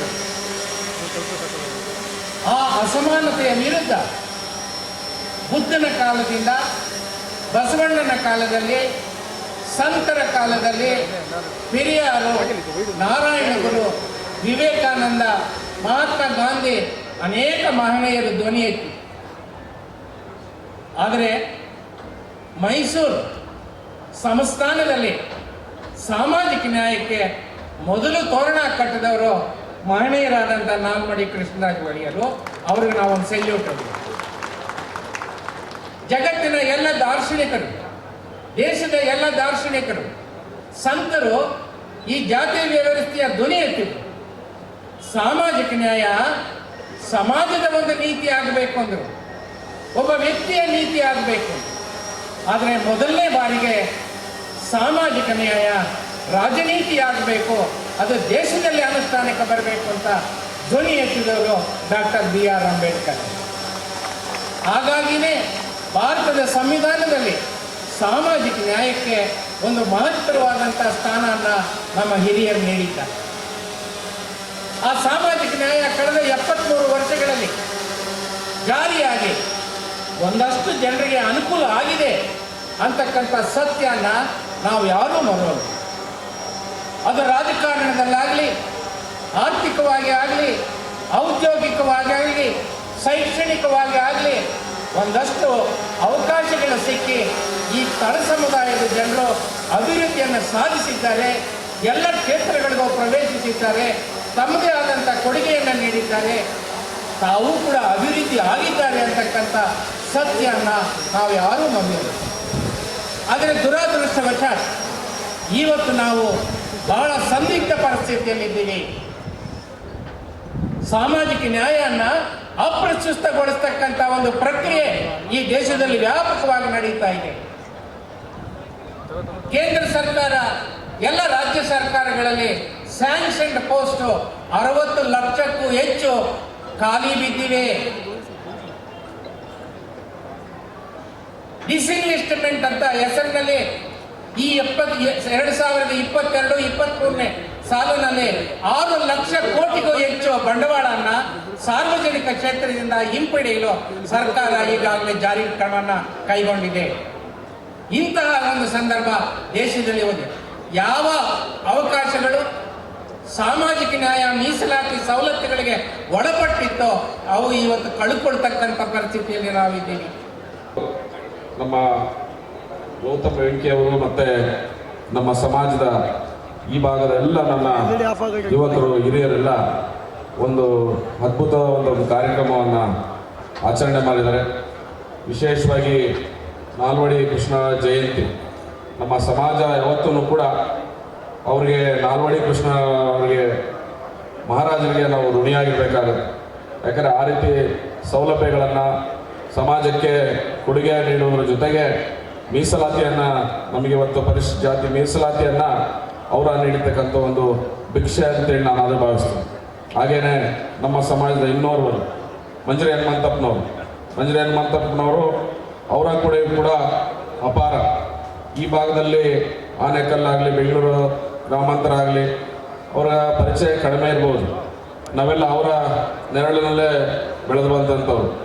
ಈ ಹಿಂದೆ ನಮ್ಮ ಸಮಾಜದವರು ಎಜುಕೇಷನ್ ಓದುವ ಕಷ್ಟದ ಸಂದರ್ಭದಲ್ಲೂ ಕೂಡ ಆ ಕಾಲದಲ್ಲಿ ಅವರು ಇಡೀ ರಾಜ್ಯದಲ್ಲೇ ಅನೇಕ ಹಾಸ್ಟೆಲ್ಗಳನ್ನು ತೆರೆದು ತನ್ನ ಮಕ್ಕಳಿಗೆ ಆಹಾರ ಇಲ್ಲದೇ ಇದ್ರೂ ಪರವಾಗಿಲ್ಲ, ಬಡ ಮಕ್ಕಳಿಗೆ ಆಹಾರ ಇರಲಿ ಅಂತೇಳಿ ನಾವೆಲ್ಲ ಅವರ ಹಾಸ್ಟೆಲ್ಗಳಲ್ಲಿ ಅವರ ನೆರಳಲ್ಲೇ ಬೆಳೆದವರು. ಹಾಗಾಗಿ ಅವರ ಸಮಾಜಕ್ಕೆ ಅನೇಕ ಕೊಡುಗೆಗಳನ್ನು ನೀಡಿದ್ದಾರೆ. ನಿಜಕ್ಕೂ ಅವರ ಸ್ಮರಣೆಯನ್ನು ಇವತ್ತು ಭಾಳಷ್ಟು ಜನ ನಮ್ಮ ಸಮಾಜದಲ್ಲಿ IAS, IPS, KS ಭಾಳಷ್ಟು ರಾಜಕಾರಣಿಗಳಾಗಿದ್ದಾರೆ. ಈಗ ನಮ್ಮಂಥವರು ಕೂಡ ಶಾಸಕರಾಗಿದ್ದೀವಿ. ಇದಕ್ಕೆಲ್ಲ ಮೂಲ ಪ್ರೇರಣೆ ಅಂದರೆ ಇತ್ತೀಚಿನ ದಿನಗಳಲ್ಲಿ ನಮ್ಮ ಮಂಜರಿ ಹನುಮಂತಪ್ಪನವರು ಅಂತ ಹೇಳಲಿಕ್ಕೆ ಇಷ್ಟಪಡ್ತೀನಿ. ಹಾಗೆ ಅವ್ರ ಜೊತೆಯಲ್ಲಿ ಮುನ್ಸ್ವಾಮಿ ಅವರು ಇರ್ಬೋದು, ಭಾಳಷ್ಟು ಜನ ನಮ್ಮ ಸಮಾಜದಲ್ಲಿ ಹಿರಿಯರಿದ್ದಾರೆ. ಹಾಗೆಯೇ ಈಗ ನಮ್ಮ ಶಾಸಕರಾದಂಥ ಶಿವರಾಜ್ ತಂಗಡಿ, ಹಿಂದೆ ಶಾಸಕರಾದಂಥ ಮಂತ್ರಿಗಳಾದಂಥ ಶಿವರಾಜ್ ತಂಗಡಿ ಅವರು ಸಮಾಜವನ್ನು ರಾಜ್ಯದಲ್ಲಿ ಅತ್ಯಂತ ಸಂಘಟಿತವಾಗಿ ನಡೆಸಿಕೊಂಡು ನಮ್ಮ ಪರಮ ಪೂಜ್ಯ ಶ್ರೀ ಅವರ ಮಾರ್ಗದರ್ಶನದಲ್ಲಿ ಇಡೀ ರಾಜ್ಯದಲ್ಲೇ ಅತ್ಯುತ್ತಮವಾಗಿ ನಮ್ಮ ಸಮಾಜ ಸಂಘಟನೆಯನ್ನು ನಡೀತಾ ಇದೆ. ಅದನ್ನು ಮನಗಂಡು ನಮ್ಮ ಸಿದ್ದರಾಮಯ್ಯ ಸಾಹೇಬರು ಮುಖ್ಯಮಂತ್ರಿ ಆಗಿದ್ದಾಗ ಅವರು ಈಗಲೂ ಕೂಡ ನಮ್ಮ ಸಮಾಜದ ಬಗ್ಗೆ ಅಪಾರವಾದ ಗೌರವ ಇಟ್ಕೊಂಡಿದ್ದಾರೆ. ಸಮಾಜಕ್ಕೆ ಅನೇಕ ಕೊಡುಗೆಗಳು ನೀಡಿದ್ದಾರೆ ಅಂತೇಳಿ ನನಗೆ ಹೆಮ್ಮೆ ಅನಿಸುತ್ತೆ. ಅವರು ಬೋವಿ ನಿಗಮ, ಅಭಿವೃದ್ಧಿ ನಿಗಮ ಮಾಡಿದರು. ನಮ್ಮ ಸಮಾಜಕ್ಕೆ ಅಭಿವೃದ್ಧಿ ನಿಗಮ ಮಾಡಿ ನಾನೇನು ಸಾಹೇಬ್ರಿಗೆ ಹೊಗಳ್ತೀನಿ ಅಂತ ಹೇಳಿದ್ರೆ ಇರೋ ವಾಸ್ತವನ ಹೇಳ್ತಾ ಇದ್ದೀನಿ. ಅಭಿವೃದ್ಧಿ ನಿಗಮ ಮಾಡಿ ಅದಕ್ಕೆ ಸಮರ್ಪಕವಾಗಿ ಅಧ್ಯಕ್ಷ ಮಾಡಿ ಅದನ್ನು ಭಾಳಷ್ಟು ಜವಾಬ್ದಾರಿತನದಿಂದ ನಡೆಯುವಂಥ ಮಾಡಿದರು. ಆದರೆ ಈಗ ಇತ್ತೀಚೆಗೆ ಏನಾಗಿದೆ ಅಂದರೆ ನಮ್ಮ ಸರ್ಕಾರ ಅಭಿವೃದ್ಧಿ ನಿಗಮ ಒಂದು ಅಧ್ಯಕ್ಷರಿಗೆ ಕೂಡ ನಮ್ಮ ಕೈಲಿ ಮಾಡೋಕ್ಕಾಗಲಿಲ್ಲ. ಜೊತೆಗೆ ಆ ನಿಗಮ ಮಾಡಿರೋದು ಯಾಕಪ್ಪ ಮಾಡಿಲ್ಲ ಅನ್ಸುತ್ತೆ ನಮ್ಮ ಸಮಾಜದಲ್ಲಿ. ಅಷ್ಟು ಅವ್ಯವಹಾರಗಳು, ಕಂಟ್ರೋಲೇ ಇಲ್ಲ. ನಮ್ಮ ಒಳ್ಳೆ ಉದ್ದೇಶಕ್ಕೆ ನಿಗಮಗಳು ಮಾಡಿದರೆ ನಮಗೆ ಆ ನಿಗಮಗಳು ನಮಗೆ ಮಾರಕವಾಗಿರೋದು. ಆ ರೀತಿ ಕೆಲಸಗಳಾಗ್ತಾ ಇದೆ. ನಮ್ಮ ಸಮಾಜದವರು ಮಣ್ಣು ಕೆಲಸ, ಕಲ್ಲು ಕೆಲಸ ಮಾಡ್ತಕ್ಕಂಥ ಸಂದರ್ಭದಲ್ಲಿ ಅನೇಕ ಕಷ್ಟಗಳನ್ನು ಅನುಭವಿಸ್ತಾ ಇದ್ದಾರೆ. ಕಲ್ಲು ಕೆಲಸ ಮಾಡುವಂಥ ಸಂದರ್ಭದಲ್ಲಿ ಅವನ್ನೆಲ್ಲ ಸರ್ಕಾರ ಲೀಸಿಗೆ ಕೊಟ್ಬಿಟ್ಟು ಅದು ಬೇರೆ ಪಾಲಿಗೆ ಕ್ರಷರ್ಗಳು ದೊಡ್ಡ ದೊಡ್ಡ ಮಾಲೀಕರಿಗೆ ಅವರಿಗೆ ಕೊಡುವಂಥ ಕೆಲಸ ಆಗಿ ಕೂಲಿ ಮಾಡುವಂಥ ಪರಿಸ್ಥಿತಿ ಕೂಡ ನಮ್ಮ ಸಮಾಜ ಉಂಟಾಗಿದೆ. ಈ ನಿಟ್ಟಿನಲ್ಲಿ ನಾವು ಕೂಡ ಜಾಗೃತರಾಗಬೇಕಾಗುತ್ತೆ. ಈ ಭಾಗದಲ್ಲಿ ಬಹಳಷ್ಟು ನಮ್ಮ ಸಮಾಜದವರು ಹೆಚ್ಚಿಗೆ ಇದ್ದಾರೆ, ಇಲ್ಲೆಲ್ಲ ಶ್ರೀಮಂತರು ಇದ್ದೀರಿ ಅನ್ಸುತ್ತೆ ನಮ್ಮ ಭಾಗದಲ್ಲಿ. ಇಲ್ಲಿ ಹಾಗಾಗಿ ಸಮಾಜದವರು ಒಗ್ಗಟ್ಟಾಗಿ ಬಹಳಷ್ಟು ಜನ ಇಲ್ಲಿ ಆನೇಕಲ್ ಭಾಗದಲ್ಲಿ, ಬೆಂಗಳೂರು ದಕ್ಷಿಣ ಭಾಗದಲ್ಲಿ ಓಬಿ ಸಮಾಜದಲ್ಲಿ ಬಹಳಷ್ಟು ಜನ ಇದ್ದಾರೆ. ದಯಮಾಡಿ ಎಲ್ಲ ಒಗ್ಗಟ್ಟಿನ ಪ್ರದರ್ಶನ ಮಾಡಿಕೊಂಡು ಜಾಗೃತಿರಾದರೆ ಸಮಾಜ ಯಾವಾಗಲೂ ಕೂಡ ಸಮಾಜ ಎಲ್ಲರೂ ಕೂಡ ನಿಮ್ಮೊಟ್ಟಿಗೆ ಇರ್ಲಿಕ್ಕೆ ಸಾಧ್ಯ ಆಗುತ್ತೆ. ಆ ರೀತಿ ಕೆಲಸಗಳನ್ನ ಸಮಾಜ ನಮ್ಮ ಸ್ವಾಮೀಜಿ ಜೊತೆಯಲ್ಲಿ ಒಗ್ಗಟ್ಟಿನೊಂದಿಗೆ ನಾವು ಅಭಿವೃದ್ಧಿ ಹತ್ರ ನಡಿಬೇಕು ಅಂತೇಳಿ ತಿಳಿಸ್ತಾ ಈ ವಿಶೇಷವಾದಂತ ಕಾರ್ಯಕ್ರಮ ಅಂದ್ರೆ ಬೋವಿ ಸಮಾಜಕ್ಕೆ, ಒಡ್ಡರ ಸಮಾಜಕ್ಕೆ ಈ ರಾಜ್ಯದೊಳಗ ಮೊಟ್ಟ ಮೊದಲಿಗೆ ಏನಾದ್ರೂ ಬೋವಿ ಸಮಾಜಕ್ಕೆ ಏನಾದ್ರೂ ಒಂದು ಕಾಣಿಕೆಯನ್ನು ಕೊಟ್ಟಿದ್ದಂಥವ್ರು ಯಾರಾದ್ರೂ ಇದ್ರೆ ಅದು ಮೊಟ್ಟ ಮೊದಲಿಗೆ ನಾಲ್ವಡಿ ಕೃಷ್ಣರಾಜ ಒಡೆಯರು ಅನ್ನೋ ಮಾತನ್ನು ನಾವು ಇಲ್ಲಿ ಹೇಳ್ಬೇಕಾಗುತ್ತೆ. ಅವ್ರನ್ನ ಮರಿಮಾಡುವಂತ ಪರಿಸ್ಥಿತಿ. ಯಾಕಂದ್ರೆ ಈ ಸಮಾಜಕ್ಕೆ ನಾನು ಆವಾಗ ಹೇಳ್ತಿದ್ದೀನಿ ಗುರುಗಳ ಹತ್ರ, ನಮ್ಮ ಸಮಾಜದ ಕಾರ್ಯಕ್ರಮದೊಳಗೆ ಒಡ್ಡರಿಗೆ ಮತ್ತು ಮೈಸೂರು ಭಾಗದ ಜನರಿಗೆ ಒಂದು ನಂಟು ಇದೆ ಅಂತ ವಿಶೇಷವಾಗಿ ಬೋವಿ ಸಮಾಜಕ್ಕೆ ಅತಿ ಹೆಚ್ಚು ಕೊಡುಗೆಯನ್ನ ಕೊಟ್ಟಿದ್ದು. ಇವತ್ತು ನಾವು ಆರ್ಥಿಕವಾಗಿ ಇಲ್ಲೊಂದಿಷ್ಟು ಶಿಕ್ಷಣವಂತರಾಗಿದ್ದೀವಿ ಅಂತಂದ್ರೆ ಅದಕ್ಕೆ ಮೊಟ್ಟ ಮೊದಲಿಗೆ ನಾಲ್ವಡಿ ಕೃಷ್ಣರಾಜ ಒಡೆಯರನ್ನ ನಾವು ನೆನೆಸ್ಬೇಕು. ಅದು ಬರೇ ದಕ್ಷಿಣ ಕರ್ನಾಟಕಕ್ಕೆ ಮಾತ್ರ ಸೀಮಿತ ಇತ್ತು. ಅವತ್ತು ನಮಗ ರಿಸರ್ವೇಶನ್ಗೆ ಎಸ್ಸಿಗೆ ಸೇರಿಸುವಂತ ಕೆಲಸವನ್ನು ಏನಾದ್ರು ಮಾಡಿದ್ರೆ ಅದು ನಾಲ್ವಡಿ ಕೃಷ್ಣರಾಜ ಒಡೆಯರು, ಅವನು ಎಂದು ನಾವು ಮರಿಬಾರ್ದು. ಅದಾದ್ಮೇಲೆ ಇದು ಅಷ್ಟೇ ಅಲ್ಲ, ನಮಗೆ ಸ್ವಲ್ಪ ಲೇಟ್ ಆಗಿ ಸಿಕ್ಕೈತಿ, ನೀವು ಸ್ವಲ್ಪ ಬೇಗ ರಿಸರ್ವೇಶನ್ ತಗೋತಿದ್ರಿ. ನಾವು ಉತ್ತರ ಕರ್ನಾಟಕದವ್ರು ನಮ್ಗೆ ಸ್ವಲ್ಪ ಲೇಟ್ ಆಗಿ ಸಿಕ್ತು. ನಮಗೆ ಅದಾದ್ಮೇಲೆ ದೇವರಾಜ ಅರಸರನ್ನ ನಾವು ನೆನೆಸ್ಲೇಬೇಕು. ದೇವರಾಜ ಅರಸರು ಬೇರೆ ಇದು ದಕ್ಷಿಣ ಕರ್ನಾಟಕದಾಗ ಬೋವಿಗಳಷ್ಟೇ ಅಲ್ಲ, ಇಡೀ ಉತ್ತರ ಕರ್ನಾಟಕ ಅಲ್ಲ, ಇಡೀ ರಾಜ್ಯಕ್ಕೆ ನಾವು ರಿಸರ್ವೇಶನ್ ಕೊಡಬೇಕು ಅಂತಂದು ಅವತ್ತ ಕರ್ನಾಟಕ ರಾಜ್ಯದೊಳಗ ಅಧಿವೇಶನದೊಳಗ ಪಾಸ್ ಮಾಡಿ ಕೇಂದ್ರಕ್ಕೆ ಕಳಿಸಿದಂತವ್ರು ಯಾರಾದ್ರೆ ಅದು ದೇವರಾಜ ಅರಸರು ಅನ್ನೋ ಮಾತನ್ನ ನಾವು ಇಲ್ಲಿ ನೆನಪಬೇಕಾಗಿತ್ತು ಬಂಧುಗಳು. ಅವತ್ತ ದೇವರಾಜ ಅರಸರು ಇಲ್ಲಿ ಕಳಿಸಿದ ಮೇಲೆ ಅಲ್ಲೇ ಇಂದಿರಾ ಗಾಂಧಿ ಅವರು ಈ ದೇಶದ ಪ್ರಧಾನಮಂತ್ರಿಗಳಿದ್ರು. ಈ ದೇಶದ ಪ್ರಧಾನಮಂತ್ರಿಗಳು ಇಂದಿರಾ ಗಾಂಧಿ ಇದ್ರು. ಅವರು ನಿಜವಾಗ್ಲೂ ಸತ್ಯವಾದಂತ ಮಾತು ಇದೇ ತರ ಹೇಳಿದ್ರಲ್ಲ, ಇದು ಸತ್ಯ ಮಾತು. ಬೋವಿಗಳು ನಿಜವಾಗ್ಲೂ ಬಡವರಿದ್ದಾರೆ, ಕಷ್ಟವಾಗಿದ್ದಾರೆ, ಕಲ್ಲು ಹೊಡೆದ ಜೀವನ ಮಾಡ್ತಾರೆ. ಅವರಿಗೆ ಕರ್ನಾಟಕದೊಳಗ ರಿಸರ್ವೇಶನ್ ಕೊಡೋದಂತಂದು ಅಂದು ಇಂದಿರಾ ಗಾಂಧಿ ಅವರು ನಮಗ ರಿಸರ್ವೇಶನ್ ಕೊಡುವಂತ ಕೆಲಸ ಆಯ್ತು. ಅದಾದ್ಮೇಲೆ ನಮ್ಮದು ಬಹಳ ದಿವಸದ ಬೇಡಿಕೆ, ನಮ್ಮ ರಾಜ್ಯದೊಳಗೆ ನಾವು ಸತತವಾಗಿ ಎಲ್ಲೇ ಒಂದು ಕಾರ್ಯಕ್ರಮ ಮಾಡಿದ್ರೆ ಒಂದೇ ನಮ್ದು ಏನಂದ್ರೆ ಬೋವಿ ಅಭಿವೃದ್ಧಿ ನಿಗಮ ಆಗಬೇಕು, ಬೋವಿ ಅಭಿವೃದ್ಧಿ ನಿಗಮ ಆಗಬೇಕು. ಸನ್ಮಾನ್ಯ ಅದಕ್ಕೆ ನಾನು ಹೇಳ್ತಾ ಇದ್ದು ಬೋವಿ ಅಭಿವೃದ್ಧಿ ನಿಗಮ ಆಗಬೇಕಂತೇಗ ನಾವು ರಾಜ್ಯದೊಳಗ ಸನ್ಮಾನ್ಯ ಸಿದ್ದರಾಮಯ್ಯ ಸ್ವಾಮಿ ರಾಜ್ಯದ ಮುಖ್ಯಮಂತ್ರಿಗಳಾದಾಗ ನಾನು ಅವ್ರ ಕ್ಯಾಬಿನೆಟ್ ಆಗಿ ಮಂತ್ರಿ ಇದ್ದೆ.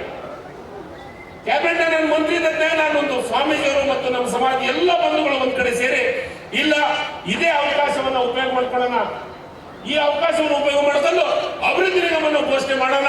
ಯಾಕಂದ್ರೆ ಬಹಳ ಹೃದಯ ವೈಶಾಲ್ಯ ಇರುವಂತ ಈ ರಾಜ್ಯದ ಮುಖ್ಯಮಂತ್ರಿಗಳಿದ್ದಾರೆ. ಸಿದ್ದರಾಮಯ್ಯ ನಿಶ್ಚಿತವಾಗ್ಲೂ ನಮ್ಮ ಮಾತನ್ನ ಕೇಳ್ತಾರೆ, ಅವ್ರು ಕೇಳ್ತಾರೆ ಅಂತಂದು ಆವತ್ತ ನಾವು ಬಹಳ ದೊಡ್ಡ ಪ್ರಮಾಣದ ಬೆಂಗಳೂರೊಳಗ ಕಾರ್ಯಕ್ರಮವನ್ನು ಮಾಡಿದ್ವಿ. ಆ ಕಾರ್ಯಕ್ರಮ ಬರೋ ಹೊತ್ತಾಗ ಸನ್ಮಾನ್ಯ ಸಿದ್ದರಾಮಯ್ಯ ಸಾಹೇಬ್ ನನ್ನ ಮನೆಗೆ ಕರ್ಕೊಂಡ್ಬರಕ್ ಹೋದೆ. ಅವಾಗ ಸಿದ್ದರಾಮಯ್ಯ ಸಾಹೇಬ್ ಒಂದು ಮಾತು ಹೇಳಿದ್ರು ನನಗ, ತಂಗಡಿಗೆ ಎಷ್ಟು ಜನ ಸೇರ್ಯಾರ ಅಂತ. ಸರ್ ನನಗನ್ಸುತ್ತ 1,00,000 ಜನಕ್ಕಿಂತ ಹೆಚ್ಚು ಸೇರ್ಯಾರ ಅಂತ ಕೇಳಿದ್ದಾರೆ. ಸಿದ್ದರಾಮಯ್ಯ ಸಾಹೇಬ್ ಒಂದು ಮಾತು ಹೇಳಿದ್ರು, ಸುಮ್ಮಿರೋ ಒಡ್ರೆಲ್ಲರೂ ಒಂದಾಗಿಲ್ಲ ನೀವು ಅಂತ.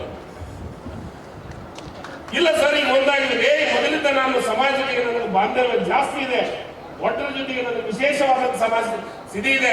ಮೈಸೂರೊಳಗೆ ನಿಮ್ಮ ಬೋವಿ ಕಾಲಿಗೆ ನನ್ನ ಹೆಸರು ಸಿದ್ದರಾಮಯ್ಯ ಅಂತಾನೆ ಹೆಸರಿಟ್ಟಾರ ಅಂತಂದು. ಹೌದು ಸರ್, ನಿಜವಾಗ್ಲೂ ಸತ್ಯ. ಹಿಂದೆ ಹೇಳ್ತಾ ಇದ್ರು, ಹಿಂದೆ ಬೋವಿಗಳು ಒಂದಾಗಲ್ಲ ಅಂತ ಕೇಳ್ತಿದ್ರು. ಆದ್ರೆ ಈಗ ನಾವು ಬೋವಿಗಳು ಒಂದಾಗಿದ್ದೀವಿ ಸರ್. ಒಂದಾಗಿ ನಿಮ್ಮ ಬೇಡಿಕೆಯನ್ನು ಇಟ್ಟಿದ್ದೀವಿ. ನೀವು ಮುಖ್ಯಮಂತ್ರಿಗಳಿದ್ದೀರಿ, ನಿಮ್ಮ ಹೃದಯ ಬಹಳ ದೊಡ್ಡದಿದೆ. ನಿಶ್ಚಿತವಾಗ್ಲೂ ನಮಗ ಆ ಒಂದು ಭವಿಷ್ಯವನ್ನು ನಿರೂಪಿಸ್ತೀರಿ ಅಂತ ತಿಳ್ಕೊಂಡು ನಾವು ನಿಮ್ಮ ಕಾರ್ಯಕ್ರಮ ಕರ್ಕೊಂಡು ಬಂದು ಅಂದಾಗ ನಿಜವಾಗ್ಲೂ ಸಾಹೇಬರು ಕಾರ್ಯಕ್ರಮದ ವೇದಿಕೆ ಎದ್ದ ತಕ್ಷಣ ಹೇಳಿದ್ರು 1,00,000 ಜನ ಸೇರಿದಂತೆ. ಅವತ್ತು ಒಂದೇ ಮಾತು ಹೇಳಿದ್ರು, ತಂಗಡಿಗೆ ನಿಜವಾಗಲು ಒಟ್ಟನ್ನು ಒಂದೇ ಕಡೆ ಸೇರಿಸಿದಿ ನೀನು, ನಿನಗೆ ವಿಶೇಷ ಅಭಿನಂದನೆ ಮಾತನಾಡುವಂತ ಕಾರ್ಯಕ್ರಮದಲ್ಲಿ ನಮ್ಮದು ಒಂದೈತಿ. ರಾಜಕಾರಣಿಗಳಿಗೆ ಜನ ನೋಡಿದ್ರೆ ಸಾಕು, ನಾವೇನ್ ಬೇಕಾದ್ರೂ ಭರವಸೆ ಕೊಡ್ತೀವಿ. ಆದ್ರೆ ಸಿದ್ದರಾಮಯ್ಯ ಸಾಹೇಬ್ರ ಆಗ ಭರವಸೆ ಕೊಡಲ್ಲ. ಮಾಡಕ್ಕಾಗಿತ್ತಂದ್ರೆ ಮಾತ್ರ ಕೊಡ್ತೀನಿ ಅಂತ ಹೇಳ್ತಾರೆ, ಇಲ್ಲಂದ್ರೆ ಹೇಳಂಗಿಲ್ಲ. ಅದು ನನಗೆ ವಿಶೇಷ. ಅವತ್ತೇ ನಾವು 3 ಬೇಡಿಕೆಯನ್ನು ಇಟ್ಟಿವಿ. ಒಂದು ಬೇಡಿಕೆ ನಮ್ದು ಅಭಿವೃದ್ಧಿ ನಿಗಮ ಆಗ್ಬೇಕು ಸಾಹೇಬ್ರೆ ಅಂತಂದು. ಇನ್ನ ಒಂದು KPSC ಒಳಗ ನಮ್ಮ ಸಮಾಜದ ಒಬ್ಬರಿಗೆ ಪರ್ಮನೆಂಟ್ ಆಗಿ ನಮ್ಮ ಸಮಾಜದ ಒಳಗೆ ಅವಕಾಶವನ್ನು ಕೊಡಬೇಕು ಅಂತ ನಾವು ಬೇಡಿಕೆ ಇಟ್ವಿ. ಮತ್ತು ಲೋಕಸಭಾ ಟಿಕೆಟ್ ಕೊಡಬೇಕಂತ ಬೇಡಿಕೆ ಇಟ್ವಿ. ಆದ್ರೆ ಅವತ್ತು ನನಗೆ ಸಾಹೇಬ್ರು ಹೇಳಿದ್ರು, ಒಂದಂತೂ ನಿಶ್ಚಿತವಾಗ್ಲೂ ಮಾಡ್ತೀನಿ, ಮುಂದಿನ ದಿನ ಬಂದಾಗ ಅವನ್ನ ಪರಿಗಣಿಸ್ತೀನಿ ಅನ್ನೋ ಮಾತನ್ನ ಹಿಂದೆ ಕಾರ್ಯಕ್ರಮ ವೇದಿಕೆ ಮೇಲೆ ಹೇಳಿದ್ದಾರೆ. ಆದ್ರೆ ಅದನ್ನಂತೂ ಸತ್ಯ. ಅವತ್ತ ಹೇಳಿದ ತಕ್ಷಣ ಬೋವಿ ಅಭಿವೃದ್ಧಿ ನಿಗಮವನ್ನು ಮಾಡಿ ರಾಜ್ಯಕ್ಕೆ ಒಟ್ಟರಿಗೆ ಒಂದು ಸಂದೇಶವನ್ನು ಕೊಡೋದ್ರ ಜೊತೆಗೆ ಅವತ್ತು 800 ಕೋಟಿ ದುಡ್ಡನ್ನು ಕೊಡುವಂತ ಕೆಲಸವನ್ನ ಮಾಡಿದ್ದು ಯಾವಂದ್ರೆ ಬೋವಿ ಸಮಾಜಕ್ಕೆ, ಅದು ಸಿದ್ದರಾಮಯ್ಯ ಸಾಹೇಬರನ್ನ ಮಾತನ್ನು ಹೇಳಬೇಕು. ನಾನು ಇವತ್ತು ಯಾಕೆ ಮಾತು ಹೇಳ್ತಾ ಇದ್ದೀನಿ ಅಂದ್ರೆ, ಮೈಸೂರು ಭಾಗದ ಅವ್ರು ಏನೋ ಒಂದು ಸಂಬಂಧಗಳು ಬೋವಿ ಸಮಾಜ ಮೇಲೆ ಏನೋ ಒಂದು ಪ್ರೀತಿ, ಆ ಪ್ರೀತಿಯನ್ನು ನಮಗೆಲ್ಲವನ್ನು ಕೊಡುಗೆಯನ್ನು ಕೊಡುವಂತ ಬಂದಿದ್ದಾರೆ. ಅದರ ಜೊತೆಗೆ ಇವತ್ತು ಸಮಾಜದೊಳಗ ಬೋವಿ ಸಮಾಜದವರಿಗೆ ಕಲ್ಲು ಒಡೆಯದ್ರೊಳಗ ರಿಸರ್ವೇಶನ್ ಕೊಟ್ಟಿದ್ದು, ಕಾಂಟ್ರಾಕ್ಟ್ ಒಳಗೆ ರಿಸರ್ವೇಶನ್ ಅನ್ನು ಕೊಟ್ಟಿದ್ದು ಯಾರಾದ್ರೂ ಇದ್ರೆ ಅದು ಕಾಂಗ್ರೆಸ್ ಪಕ್ಷದ ಮುಖ್ಯಮಂತ್ರಿ ಆದಂತ ಸಿದ್ದರಾಮಯ್ಯ ಸಾಹೇಬರನ್ನ ಮಾತನ್ನು ನಾನು ಇಲ್ಲಿ ಹೇಳ್ಬೇಕಾದಂತ ಬಂಧುಗಳೇ. ಅದಕ್ಕೆ ಇವತ್ತ ಅದನ್ನೇ ನಾನು ಹೇಳ್ಬೇಕಂತ ಮಾಡಿದ್ದೆ. ಅದೆಲ್ಲ ಒಂದ್ ಕಡೆ ನಮ್ಮ ಗೂಳಿಹಟ್ಟಿ ಶೇಖರ್ ಅವರು ನಮ್ಮ ಮನದಾಳದ ಮಾತನ್ನು ಹೇಳ್ಕೊಂಡು ನಾನು ಇವತ್ತು ಹೇಳ್ತಾ ಇದ್ದೀನಿ. ನೋಡಿ ನಮ್ಮ ಪರಿಸ್ಥಿತಿ ಹೆಂಗಿದೆ ಬೋವಿ ಸಮಾಜದೊಳಗೆ ಅಂದ್ರೆ, ಒಬ್ಬರನ್ನ ಈ ರಾಜ್ಯದೊಳಗ ಮಂತ್ರಿಮಂಡಲದೊಳಗ ನಮ್ಮ ಸಮಾಜವನ್ನು ಪ್ರತಿನಿಧಿಸುವಂತ ಯಾರು ಇವತ್ತು ಮಂತ್ರಿಗಳಿಲ್ಲ ನಮ್ಮ ಸಮಾಜದವರು. ಯಾಕಂದ್ರೆ ನಾವು ಸುಮ್ ಕುಂದಿರ್ತೀವಿ ಅಂತ ಸುಮ್ಮನೆ ಇದ್ದಾರೆ. ಅದಕ್ಕೆ ಇನ್ಮೇಲೆ ಸುಮ್ ಕುಂದುವಂತ ಅವಶ್ಯಕತೆ ಇಲ್ಲ. ನಾವು ಹೋರಾಟವನ್ನು ಮಾಡಬೇಕಾಗಿತ್ತು ಬಂಧುಗಳೇ. ಹೋರಾಟ ಮಾಡಲಿಲ್ಲ ನಮ್ಗೇನು ಸಿಗಲ್ಲ. ಎಲ್ಲರೂ ಸಿದ್ದರಾಮಯ್ಯ ಇದ್ದಂಗೆ ಇರಂಗಿಲ್ಲ, ಎಲ್ಲರೂ ಸಿದ್ದರಾಮಯ್ಯ ಇದ್ದಂಗೆ ಇರಲ್ಲ. ಯಾಕಂದ್ರೆ ಹೋರಾಟ ಮಾಡಲಾರ್ದ ನಮ್ಗೆ ಎಲ್ಲವನ್ನು ಕೊಟ್ರು. ಅದಷ್ಟೇ ಅಲ್ಲ, ಬೋವಿ ಸಮಾಜಕ್ಕ ತತ್ಕ್ಷಣ ಈಗ ತಾನೇ ನಮ್ಮನ್ನ ಏನು ಗೂಳಿಹಟ್ಟಿ ಶೇಖರ್ ಹೇಳಿದ್ರು, ಒಬ್ರು ಅಧ್ಯಕ್ಷನು ಮಾಡಿಲ್ಲ ಇವತ್ತಿನವರೆಗೆ ನಮ್ಮ ಅಭಿವೃದ್ಧಿಗೆ. ನನಗೆ ನೋವು ಅನಿಸುತ್ತೆ. ಅದಕ್ಕೆ ವಿಶೇಷವಾದಂತ ಗ್ರಾಂಟ್ ಅನ್ನು ಕೊಡ್ತಾ ಇಲ್ಲ. ಇವತ್ತಿನವರೆಗೂ ನಮ್ಮ ಸಮಾಜಕ್ಕೆ ಒಂದು ಅಭಿವೃದ್ಧಿ ನಿಗಮ ಮಾಡಿ, ಈಗ ತಾನೇ ಮಾಡಿದ್ವಿ ಆ ಅಭಿವೃದ್ಧಿ ನಿಗಮಕ್ಕೆ ಒಬ್ಬರು ಅಧ್ಯಕ್ಷರು ಮಾಡಿ ಒಬ್ಬರು ಮಂತ್ರಿಯನ್ನ ಮಾಡುವಂತ ಕೆಲಸ ಆಗ್ತಾ ಇಲ್ಲ. ಅದಕ್ಕೆ ನಾಗಮೋಹನ್ ಅವರು ಬಹಳ ಇಂಡೈರೆಕ್ಟ್ ಆಗಿ ಹೇಳಿದ್ರು, ಇನ್ನಾದ್ರೂ ಈ ಸಮಾಜದವರು ಎಚ್ಚರ ಆಗ್ರಿ ಅಂತ. ಎಚ್ಚರ ಆಗಬೇಕು, ಹೋರಾಟವನ್ನು ಮಾಡಬೇಕು, ಶಿಕ್ಷಣದ ಬಗ್ಗೆ ಹೆಚ್ಚು ಒತ್ತು ಕೊಡಬೇಕು. ಇಲ್ಲಾಂದ್ರೆ ನಮಗೆ ಯಾರು ಕೇಳೋರಿರಲ್ಲ ಬಂಧುಗಳೇ. ಅದಕ್ಕೆ ನಾನು ಒಂದು ವಿನಂತಿಯನ್ನು ಮಾಡ್ತೀನಿ, ಈ ಒಂದು ಸಮಾವೇಶದಿಂದ ಒಂದು ಎಚ್ಚರಿಕೆಯ ಸಂದೇಶವನ್ನು ಆಡಳಿತ ಮಾಡೋರಿಗೆ ಎಚ್ಚರಿಕೆಯ ಸಂದೇಶವನ್ನು ಬೋವಿ ಸಮಾಜವನ್ನು ಕಳಿಸಬೇಕು ಅನ್ನೋ ಮಾತನ್ನು ನಾನು ಈಗ ಹೇಳಲಿಕ್ಕೆ ಇಷ್ಟಪಡ್ತೀನಿ ಬಂಧುಗಳೇ. ನೀವು ಇವತ್ತು ಮನಸ್ಸು ಮಾಡಬೇಕು. ಯಾಕೆ ಹೇಳಿ, ಕಲ್ಲನ್ನ ಪುಡಿ ಪುಡಿ ಮಾಡುವಂತ ಶಕ್ತಿ ಏನಾಗುತ್ತೆ ಅದು ಬೋವಿ ಸಮಾಜಕ್ಕಿದೆ. ಆದ್ರೆ ನಮಗೆ ಯಾರಾದ್ರೂ ನಿಷ್ಕಾಳಜಿ ಮಾಡಿದ್ರೆ ಅವರಿಗೆ ಬುದ್ಧಿ ಕಲಿಸುವಂತ ಕೆಲಸವನ್ನ ಬೋವಿ ಸಮಾಜದ ಬಂಧುಗಳು ಮಾಡಬೇಕಾಗಿದೆ. ಮತ್ತು ನೋಡಿ, ಒಬ್ರು 5-6 ಮಂದಿ ಶಾಸಕರಿದ್ದಾರೆ ಆಡಳಿತ ಪಕ್ಷದೊಳಗ, ಮಂತ್ರಿ ಇಲ್ಲ, ಬೋವಿ ಅಭಿವೃದ್ಧಿ ನಿಗಮದ ಅಧ್ಯಕ್ಷರಿಲ್ಲ. ನಮ್ಮ ಸಮಾಜದ ಬಗ್ಗೆ ಕೇಳೋ ಹಾಗೂ ಒಬ್ಬರೊಂದು ಕೇಳಿಕೆ ಅಧ್ಯಕ್ಷರ ಇಲ್ಲ ಅಂದ್ರೆ, ಮಂತ್ರಿಗಳೇ ಇಲ್ಲ ಅಂದ್ರೆ ಯಾವ ರೀತಿ ನಮ್ಮ ಸಮಾಜವನ್ನು ನಿಷ್ಕಾಳಜಿಯನ್ನ ಮಾಡ್ತಾ ಇದ್ದಾರೆ ಅನ್ನೋದನ್ನ ನಾವು ದಯಮಾಡಿ ತಿಳ್ಕೊಬೇಕಾಗಿದೆ. ನಮಗೆ ರಿಸರ್ವೇಶನ್ ಕೊಟ್ಟಿದ್ದು ಹಿಡ್ಕೊಂಡು ಎಲ್ಲರೂ ನಾವು ಇವತ್ತು ಸ್ಮರಿಸ್ತೀವಿ. ಸಿದ್ದರಾಮಯ್ಯ ಸಾಹೇಬ್ ಒಂದು ಮಾತು ಹೇಳಿದ್ರು ನನಗೊಂದು, ಮೈಸೂರು ರಾಜ ಒಡೆಯರಿಗೆ ಅವ್ರ ಪಲ್ಲಕ್ಕಿಯನ್ನು ಹೊಂದ್ಕೊಂಡಂತ ಬೋವಿ ಸಮಾಜದಲ್ಲೇ ಇದ್ರು ಅಂತ ಹೇಳಿದ್ರು. ಯಾವ್ದು ರಾಜರಿಗೆ ಪಲ್ಲಕ್ಕಿ ಹೊಂದ್ಕೊಂಡ ಯಾಕೆ ಇದ್ರು ಅಂದ್ರೆ, ಒಟ್ಟು ಭಾರಿ ವಿಶ್ವಾಸಿಕರು ತಂಗಡಿಗೆ. ಹಿಂಗಾಗಿ ಅವತ್ತಿನ ಕಾಲದ ರಾಜರು ಮೊದಲು ಯಾಕಂದ್ರೆ ಬೇರೆ ಹೊತ್ಕೊಂಡು ಕೆಳಗೆ ಹಿಡಿದಾರ ಅಂತಂದು ಕೆಳಗಾಕಿದ್ದೇನಂತಂದು ಬೋವಿ ಸಮಾಜ ವಿಶ್ವಾಸಿಗಳಂತಂದು ಅದಕ್ಕೆ ವಿಶೇಷವಾದಂತ ಜಾಗ ಕೊಟ್ಟಿದ್ದಂತ ಅವ್ರು ಹೇಳಕ್. ಅದಕ್ಕೆ ನಾವು ವಿಶ್ವಾಸಿಕರು, 100ಕ್ಕೆ 100ರಷ್ಟು ವಿಶ್ವಾಸಿಕರು. ಆದ್ರೆ ನಮ್ಮ ಪರ ಕೆಲಸ ಮಾಡಲಿಲ್ಲ ಅಂದ್ರೆ ನಾವು ಅವರಿಗೆ ಶಿಕ್ಷೆಯನ್ನು ಕೊಡಬೇಕು ಬೇಡ ಹೇಳ್ರಿ? ಕೊಡ್ಬೇಕಲ್ಲ, ಕೊಡ್ಲೇಬೇಕಲ್ಲ. ಮುಂದಿನ ನಿರ್ಮಾಣದೊಳಗ ಬೋವಿ ಸಮಾಜ ಒಗ್ಗಟ್ಟಾಗಬೇಕು, ಒಂದಾಗಬೇಕು. ಯಾವ ನಮ್ಮ ಸಮಾಜಕ್ಕೆ ನಿಷ್ಕಾಳಜಿಯನ್ನು ಮಾಡಿದ್ರೆ ಅವರಿಗೆ ಮುಂದಿನ ನಿರ್ಮಾಣದ ತಕ್ಕ ಪಾಠವನ್ನು ಕಲಿಸಬೇಕು ಅನ್ನೋ ಮಾತನ್ನ ಇಲ್ಲಿ ಹೇಳಲಿಕ್ಕೆ ಇಷ್ಟಪಡ್ತೀನಿ ಬಂಧುಗಳೇ. ಅದಕ್ಕೆ ಇವತ್ತೇನು 3 ಪುಣ್ಯಾತ್ಮರು ನಾಲ್ವಡಿ ಕೃಷ್ಣರಾಜ ಒಡೆಯರ್ ಇರ್ಬೋದು, ಬಾಬಾ ಸಾಹೇಬ್ ಅಂಬೇಡ್ಕರ್ ಇರ್ಬೋದು, ನಮ್ಮ ಮಂಜುರಿ ಅನ್ನುವಂಥದ್ದು ನಮ್ಮ ಸಮಾಜಕ್ಕೆ ವಿಶೇಷವಾದಂತ ಕೊಡುಗೆಯನ್ನು ಕೊಟ್ಟವರು. ಈ ರಾಜ್ಯದೊಳಗ ಒಟ್ಟರು ಇದೀವಿ ಅಂತ ತೋರಿಸ್ಕೊಟ್ಟವರು. ಈ ಸಮಾಜ ಈ ರಾಜ್ಯದೊಳಗ ಒಟ್ಟರು ಬುದ್ಧಿವಂತರಿದ್ದೀವಿ, ಕೆಲಸವನ್ನು ಮಾಡ್ತೀವಿ, ಸಂಘಟಿತರಾಗಿವಿ ಅನ್ನೋದನ್ನು ಈ ರಾಜ್ಯಕ್ಕೆ ತೋರಿಸಿದ್ರೆ ಮಂದಿರ ನಾವು ನೋಡಿಲ್ಲ. ಆಗ ಪುಣ್ಯಾತ್ಮ ಮಾಡಿರುವಂತಹ ಕೆಲಸ ಕಾರ್ಯಗಳನ್ನ ಸಾಕಷ್ಟು ಸಲ ನಾವು ಸ್ಮರಿಸಿದ್ದೀವಿ, ಕೇಳಿದ್ದೀವಿ. ಅದಕ್ಕೆ ಬಂಧುಗಳೇ, ಈ ಒಂದು ಇಮ್ಮಡಿ ಸಿದ್ದರಾಮೇಶ್ವರ ಸಾನ್ನಿಧ್ಯದೊಳಗೆ ಇವತ್ತೇನು ಕರ್ನಾಟಕ ಭವ್ಯ ಸಂಘರ್ಷ ಸಮಿತಿಯವರು ಇವತ್ತೇನು ಕಾರ್ಯಕ್ರಮ ಮಾಡ್ತಿದ್ವಿ, ನನಗೂ ಅದು ಒಂದು ಕೇಳಿದೆ. ಕಾರ್ಯಕ್ರಮನ ಆಗಬಾರ್ದು ಅಂತ ಕೆಲವೊಂದಿಷ್ಟು ಮಂದಿ ತೊಂದರೆ ಕೊಟ್ಟಾರ ಅಂತಂದು. ಆದ್ರೆ ಯಾರು ತೊಂದರೆ ಕೊಟ್ಟರು ಒಟ್ಟನ್ನು ಒಂದಾಗಲು ಬಿಡಕ್ ಸಾಧ್ಯ ಇಲ್ಲ. ನಾವೆಲ್ಲರೂ ಒಂದಿದ್ದೀವಿ, ಒಗ್ಗಟ್ಟಾಗಿದ್ದೀವಿ. ಮುಂದಿನ ದಿನಮಾನದಾಗ ಒಂದಾಗಿ ನಾವು ಏನ್ ಬೇಕಾದ್ರೂ ನಿರ್ಧಾರಗಳನ್ನ ಮಾಡ್ತೀವಿ.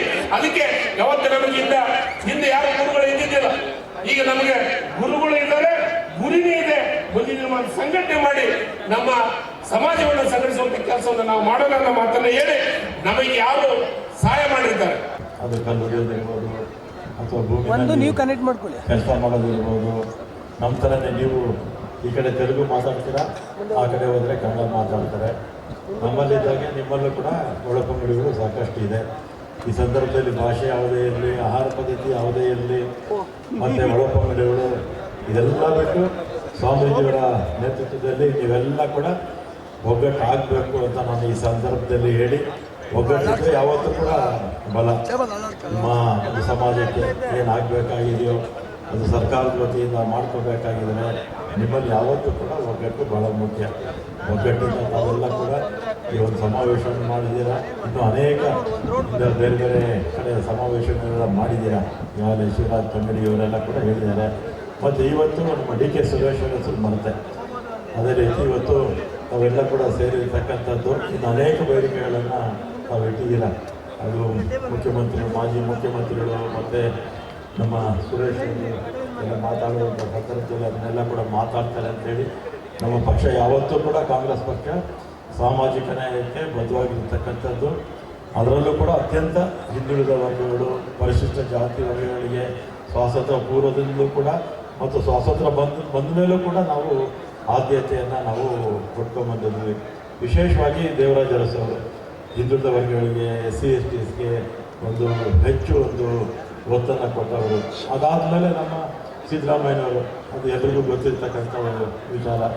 ದೇವರಾಜ ಅರಸು ಅವರು ಬಿಟ್ಟರೆ ಸಿದ್ದರಾಮಯ್ಯನವರು ಹಿಂದುಳಿದ ವರ್ಗ ಅಥವಾ ಇದು SC/ST ಇರ್ಬೋದು ಮತ್ತು ಬಡವರು, ಯಾವುದೇ ವರ್ಗಕ್ಕೆ ಸೇರಿರಲಿ ಬಡವರಿಗೆ ಹೆಚ್ಚು ಕಾರ್ಯಕ್ರಮಗಳನ್ನು ಕೊಟ್ಟಂಥವರು ನಮ್ಮ ಕಾಂಗ್ರೆಸ್ ಪಕ್ಷದ ಮುಖ್ಯಮಂತ್ರಿಗಳಾಗಿದ್ದಾಗ.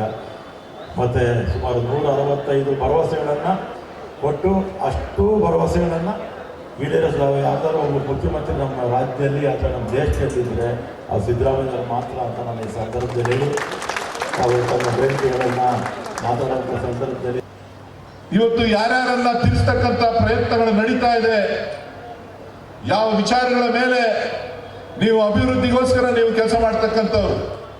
ಭೋವಿ ಸಮಾಜ ಅಂತ ಹೇಳಿದ್ರೆ ಯಾವುದೇ ಒಂದು ಮನೆ ಕಟ್ಟಬೇಕು ಅಂದ್ರೆ ನಿಮ್ಮ ಅವಶ್ಯಕತೆ ಇದೆ.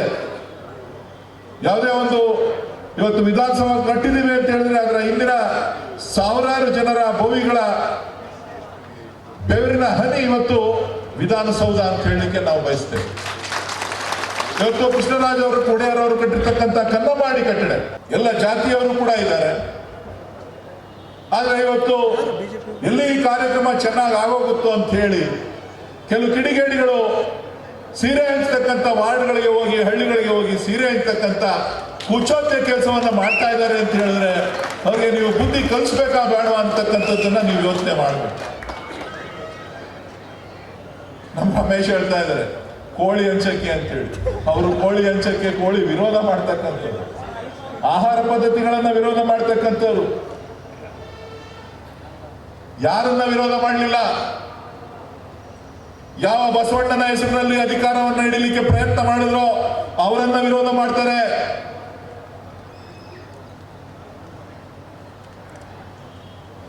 ಯಾವ ನಾರಾಯಣ ಗುರುನ ಹೆಸರನ್ನ ನೆನೆಸ್ಕೋತಾರೋ ಅವರನ್ನ ವಿರೋಧ ಮಾಡ್ತಾರೆ.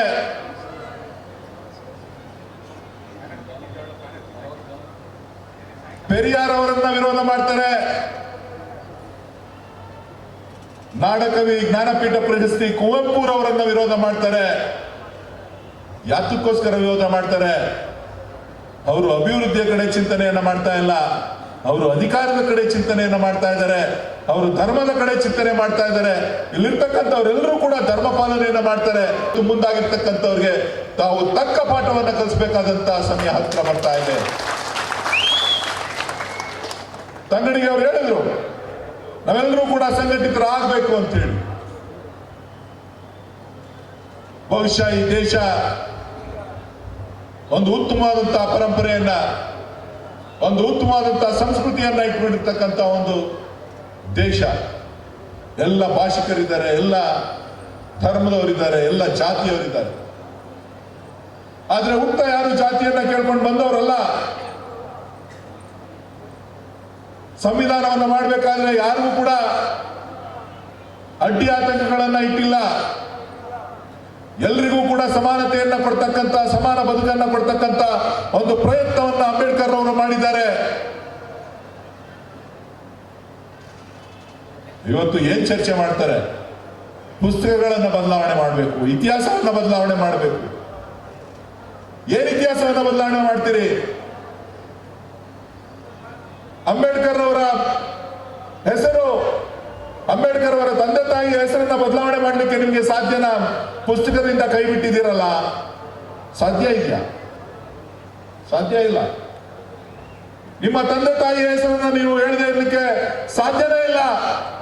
ಯಾವ ಕಾರಣಕ್ಕೋಸ್ಕರ ಅವರ ಪಠ್ಯ ಪುಸ್ತಕದಿಂದ ಹೆಸರನ್ನ ಬಿಟ್ಟಿದ್ದೀರಿ ಅಂತೇಳಿ ಯಾರಿಗೂ ಕೂಡ ಗೊತ್ತಿಲ್ಲ. ನಾವೆಲ್ಲ ಕರೆದಿರತಕ್ಕಂಥದ್ದು ಸಂವಿಧಾನ ಶಿಲ್ಪಿ ಅಂತ ಹೇಳಿ, ಇಡೀ ವಿಶ್ವ ಕರೀತಾ ಇದೆ ಸಂವಿಧಾನ ಶಿಲ್ಪಿ ಅಂತ ಹೇಳಿ. ಅದನ್ನ ತೆಗಿತಕ್ಕಂಥ ಪ್ರಯತ್ನವನ್ನ ಇವತ್ತು ನೀವು ಮಾಡ್ತಾ ಇದ್ದೀರಿ. ಇವತ್ತು ದೀನದಲಿತರು, ಹಿಂದುಳಿದ ವರ್ಗದವರು, ಅಲ್ಪಸಂಖ್ಯಾತರು, ನಾವೆಲ್ಲರೂ ಕೂಡ ಭಾರತೀಯರು. ಯಾರು ನಾವು ಭಾರತೀಯರು ಅಂತ ಹೇಳ್ತೀವಿ, ನಾವೆಲ್ಲರೂ ಕೂಡ ಇವತ್ತು ಎಚ್ಚೆತ್ತುಕೊಳ್ಳಿಲ್ಲ ಅಂತ ಅಂದ್ರೆ ಮುಂದಿನ ದಿನಗಳಲ್ಲಿ ನಾವ್ಯಾರು ಕೂಡ ಬದುಕಲಿಕ್ಕೆ ಸಾಧ್ಯ ಇಲ್ಲ. ಯಾರಿಗೋಸ್ಕರ ಈ ಎಲ್ಲ ರೀತಿಯ ಕಾರ್ಯಕ್ರಮಗಳನ್ನ ಮಾಡ್ತಾ ಇದ್ದಾರೆ? ಯಾವುದಕ್ಕೋಸ್ಕರ ಸಮಾಜನ ನಾವು ಹೊಡಿತಕ್ಕಂತ ಕೆಲಸವನ್ನ ಮಾಡ್ತಾ ಇದ್ದಾರೆ?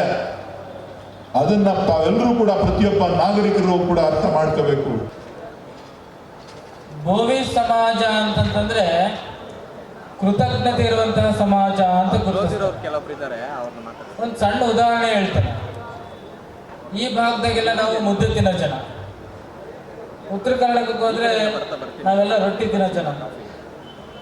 ಮುದ್ದೆಗಾಗ್ಲಿ ರೊಟ್ಟಿಗಾಗ್ಲಿ ನಾವು ಸಾಂಬಾರ್ ಹಿಡ್ಕೊಂಡು ಎಲ್ಲೂ ಅಡ್ಡಾಡಿಲ್ಲ.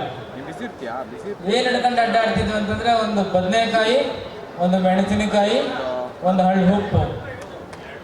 ಬದನೆಕಾಯಿ, ಮೆಣಸಿನಕಾಯಿ, ಒಂದು ಹಳ್ಳು ಉಪ್ಪಿದ್ರೆ ಏನಾಗುತ್ತೆ? ಮುದ್ದೆ ಜೊತೆಗಿದ್ರೆ ಒಡ್ರ ಗೊಜ್ಜಾಗುತ್ತೆ. ಕೇಳಿರಲ್ಲ? ಆ ಗೊಜ್ಜೆ ವಿಶೇಷ. ಗೊಜ್ಜಿಗೆ ಹೆಸರೇ ಒಡ್ರ ಗೊಜ್ಜು ಅಂತ ಹೇಳಿ ಒಂದು ಗೊಜ್ಜಾಗುತ್ತೆ ಮುದ್ದೆಗೆ. ಉತ್ತರ ಕರ್ನಾಟಕಕ್ಕೆ ಹೋದ್ರೆ ಕೆಂಪು ಚಟ್ನಿ ಆಗುತ್ತೆ. ದುಡಿಯುವ ವರ್ಗ, ಕಾಯಕ ವರ್ಗ, ಫೋಟೋ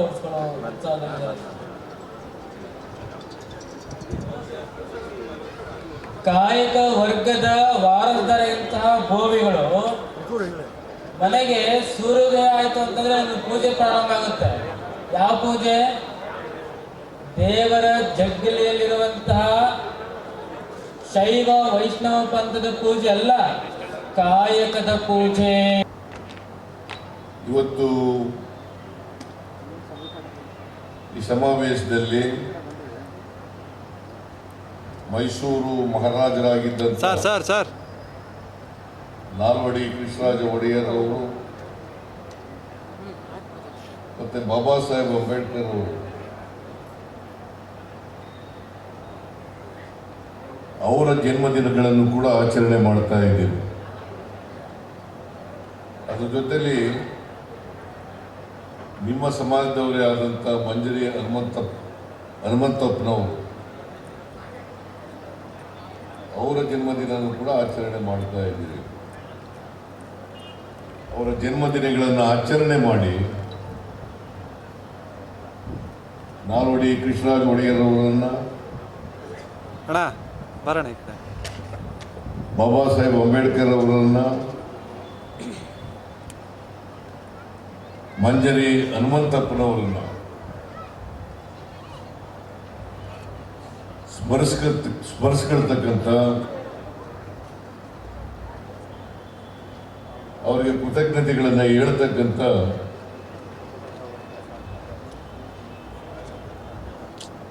ಕೆಲಸವನ್ನು ಕೂಡ ಇವತ್ತು ಮಾಡ್ತಾ ಇದ್ದೀರಿ. ಯಾರು ಉಪಕಾರ ಮಾಡಿರ್ತಾರೆ ಅವರನ್ನು ನೆನ್ಕೊಳ್ತಕ್ಕಂಥದ್ದು, ಅವ್ರನ್ನ ಸ್ಮರಿಸ್ಕೊಳ್ತಕ್ಕಂಥದ್ದು, ಅವರಿಗೆ ಗೌರವ ಸಲ್ಲಿಸ್ತಕ್ಕಂಥದ್ದು ಒಳ್ಳೆಯ ಸಂಪ್ರದಾಯ. ರಾಜಕೀಯವಾಗಿ, ಆರ್ಥಿಕವಾಗಿ, ಸಾಮಾಜಿಕವಾಗಿ, ಶೈಕ್ಷಣಿಕವಾಗಿ ಗುರುತಿಸಿ ಶಕ್ತಿಯನ್ನು ಕೊಟ್ಟಿದ್ರು ಅಂತಕ್ಕಂಥ ಮಾತುಗಳನ್ನು ಹೇಳಿದ್ದಾರೆ. ಆಮೇಲೆ ಮಂಜರಿ ಹನುಮಂತನವರು ನಿಮ್ಮ ಸಮಾಜದ ಮುಖಂಡರಾಗಿ ವಸತಿ ಶಾಲೆಗಳನ್ನು, ವಸತಿ ನಿಲಯಗಳನ್ನು ತೆಗೆದು ನಿಮ್ಮ ಜನಾಂಗಕ್ಕೆ ಶಿಕ್ಷಣ ಕೊಡಲಿಕ್ಕೆ ಪ್ರಯತ್ನವನ್ನು ಮಾಡಿದ್ದಾರೆ. ಅದಕ್ಕೋಸ್ಕರ ಅವ್ರನ್ನೂ ಕೂಡ ನೆನ್ಕೊಳ್ಬೇಕು ಅಂತಕ್ಕಂಥ ಪ್ರಯತ್ನವನ್ನು ಮಾಡಿದ್ದೀರಿ. ಬಾಬಾ ಸಾಹೇಬ್ ಅಂಬೇಡ್ಕರ್ ಅವರು ಈ ದೇಶದಲ್ಲಿ ಅಸ್ಪೃಶ್ಯತೆ ಹೋಗ್ಬೇಕು ಅಂತೇಳಿ ದೊಡ್ಡ ಹೋರಾಟವನ್ನು ಮಾಡೋರು. ಅವರು ಬರೀ ದಲಿತರ ನಾಯಕರಾಗಿರಲಿಲ್ಲ. ದಲಿತರಿಗೆ ಮಾತ್ರ ನ್ಯಾಯ ಸಿಗಬೇಕು, ಸಾಮಾಜಿಕ ನ್ಯಾಯ ಸಿಗಬೇಕು ಅಂತಕ್ಕಂಥ ಹೋರಾಟವನ್ನು ಮಾಡಲಿಲ್ಲ. ಸಮಾಜದಲ್ಲಿ ಜಾತಿ ವ್ಯವಸ್ಥೆಯ ಕಾರಣಕ್ಕೋಸ್ಕರ ಯಾವ್ಯಾವ ಜಾತಿಗಳು ಅವಕಾಶಗಳಿಂದ ವಂಚಿತರಾಗಿದ್ದಾರೆ,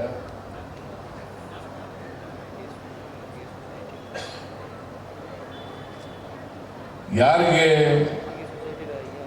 ನ್ಯಾಯ ಸಿಕ್ಕಿಲ್ಲ, ಆ ಎಲ್ಲ ಜನರಿಗೂ ಕೂಡ ನ್ಯಾಯ ಸಿಗಬೇಕು ಅಂತೇಳಿ ಸಂವಿಧಾನದಲ್ಲಿ ಎಲ್ರಿಗೂ ರಕ್ಷಣೆ ಕೊಡ್ತಕ್ಕಂಥ ಕೆಲಸವನ್ನು ಮಾಡಿದ್ದಾರೆ. ಸಂವಿಧಾನ ರಚನಾ ಕರಡು ಸಮಿತಿಯ ಅಧ್ಯಕ್ಷರಾಗಿದ್ದರು. ಕಾನ್ಸ್ಟಿಟ್ಯೂಂಟ್ ಅಸೆಂಬ್ಲಿ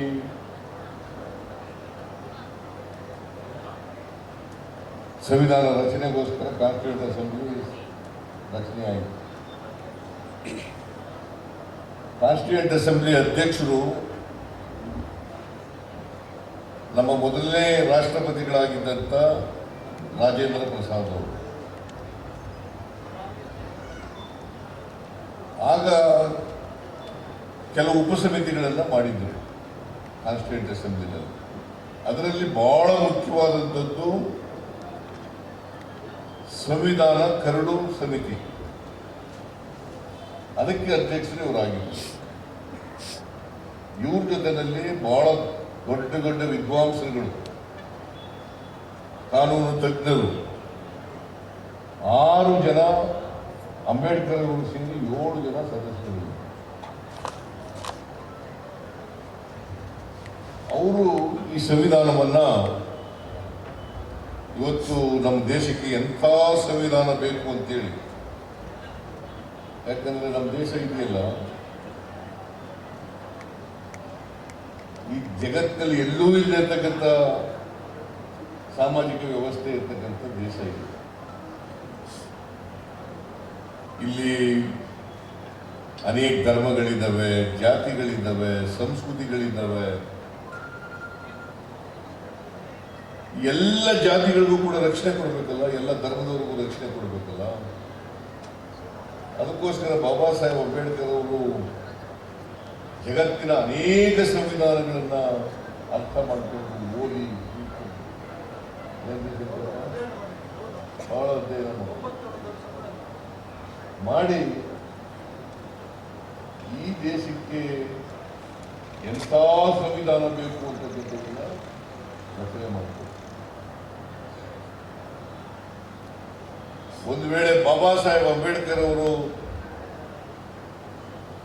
ಕರಡು ಸಮಿತಿಯ ಅಧ್ಯಕ್ಷರಾಗದೆ ಹೋಗಿದ್ರೆ ಇವತ್ತು ನಾವು ನೋಡ್ತಾ ಇರ್ತಕ್ಕಂಥ ಸಂವಿಧಾನ ಬರಲಿಕ್ಕೆ ಸಾಧ್ಯ ಆಯ್ತಿರಲಿಲ್ಲ. ಈಗ ನೋಡಿದ್ದೀರ ಬುಲೆಟ್ ಶೇಖರ್ ಗಮನಿಸಿರ್ಬೇಕು ಅಂತ ಅನ್ಸುತ್ತೆ. ಅದು ಯಾರೋ ಒಬ್ಬ ಪಠ್ಯ ಪರಿಷ್ಕರಣಾ ಸಮಿತಿ ಅಧ್ಯಕ್ಷನಾಗಿದ್ದಾರೆ. ಆ ಗಿರಾಕಿ ಬಾಬಾ ಸಾಹೇಬ್ ಅಂಬೇಡ್ಕರ್ ಅವರು ಸಂವಿಧಾನ ಶಿಲ್ಪಿ ಅನ್ನೋ ಪದದ ತಗೊಂಡಿದ್ದಾರೆ. ಸಂವಿಧಾನ ಶಿಲ್ಪಿ ವಿದ್ಯಾರಪ್ಪ ಶಿಲ್ಪಿ ರಾಮಣ್ಣ ಅವನು ರೋಹಿತ್ ಚಕ್ರವರ್ತಿ ಅವಾಗಿದ್ದ ಸಂವಿಧಾನ ಬರ್ಕೊಟ್ಟ. ಆ ಸಂವಿಧಾನ ಶಿಲ್ಪಿ ಅನ್ನೋ ಪದನೇ ತಗೊಂಡಿದ್ದಾರೆ. ಎಂಥ ನೀಚ ಇರಬೇಕು ನೋಡಿ ಅವರು.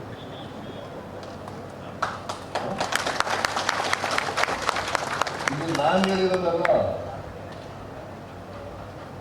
ಟಿ ಕೃಷ್ಣಮಾಚಾರಿ ಅಂತ ಇದ್ರು, ಕರಡು ಸಮಿತಿ ಸದಸ್ಯರಾಗಿದ್ದರು. ಟಿ ಕೃಷ್ಣಮಾಚಾರಿ ಅವರು ಸಂವಿಧಾನ ಕಾನ್ಸ್ಟಿಟ್ಯೂಂಟ್ ಅಸೆಂಬ್ಲಿ ಮೆಂಬರ್ ಕೂಡ ಆಗಿದ್ದರು. ಅವರು ಇವರಿಗೆ ಕೊಟ್ಟಿದ್ದಂತ ಬಿರುದು ಅದು. ಯಾರು ಕೊಟ್ಟಿರೋದು? ಟಿ ಕೃಷ್ಣಮಾಚಾರಿ. ಅದನ್ನೇ ತೆಗೆದುಕೊಂಡಿದೆಯಲ್ಲಪ್ಪ, ನಿನ್ ಮನೆ ಹಾಳಾಗಲ್ಲ. ಏನು ಉದ್ದೇಶ ನೋಡಿ, ಹೆಂಗೆ ಎಷ್ಟು ಉದ್ದೇಶ ಇದ್ದದ್ರ ವಿರುದ್ಧವಾಗಿ ಧ್ವನಿ ಎತ್ತಬೇಕು ಬೇಡ ನಾವೆಲ್ಲ. ಸಂವಿಧಾನ ಶಿಲ್ಪಿಯನ್ನು ತೆಗೆದುಕೊಂಡಿದ್ದಾರೆ. ಇವ್ರ ಜನನ, ಇವ್ರ ತಂದೆ ತಾಯಿ, ಇವರು ಹುಟ್ಟಿದ್ದು ಬೆಳೆದದ್ದು ಎಲ್ಲ ತೆಗೆದುಕೊಂಡಿದ್ದಾರೆ. ಹೌದ್ರಿ ಶಂಕರಪ್ಪ, ನೀವು ಲಾಯರು ಎಲ್ಲರೂ ಹುಟ್ಟಿದ್ರಿ. ಇತಿಹಾಸ ತಿರ್ಚಕ್ಕೆ ಹೋಗ್ಬಾರದು.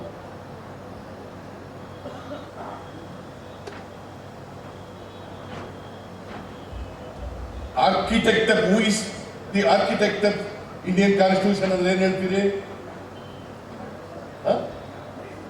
ರೋಹಿತ್ ಚಕ್ರವರ್ತಿ ಅಂತ ಅಂತೀರಾ?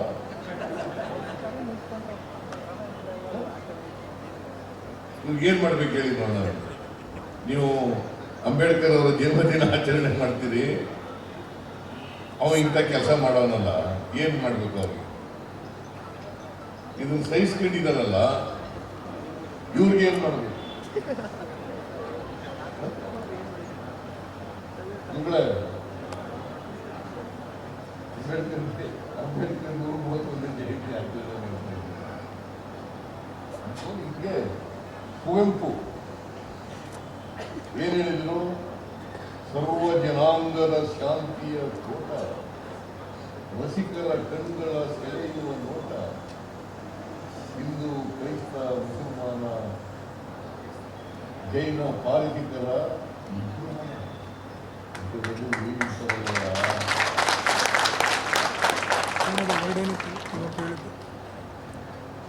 ಅವ್ರ ಚರಿತ್ರೆಯನ್ನು ಸೂಚಿಸಿದ್ದಾರೆ. ನಾರಾಯಣ ಗುರು, ಭಗತ್ ಸಿಂಗ್,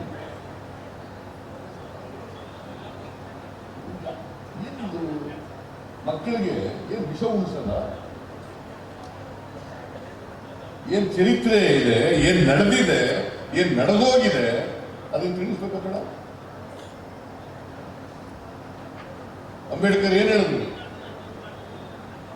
ಯಾರಿಗೆ ಚರಿತ್ರೆ ಗೊತ್ತಿಲ್ಲ ಅವ್ರು ಯಾರು ಕೂಡ ಭವಿಷ್ಯ ರೂಪಿಸಲಿಕ್ಕೆ ಸಾಧ್ಯ ಇಲ್ಲ, ಭವಿಷ್ಯ ರೂಪಿಸಕ್ ಆಗೋದಿಲ್ಲ ಅಂತಕ್ಕಂಥ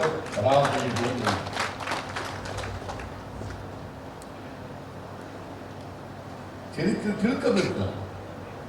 ಚರಿತ್ರೆಗಳಾಗಿರ್ತಕ್ಕಂಥ ಪ್ರಮಾದಗಳನ್ನ, ಆ ತಪ್ಪುಗಳನ್ನ ತಿಳ್ಕೋಬೇಕಾಗ್ತದೆ.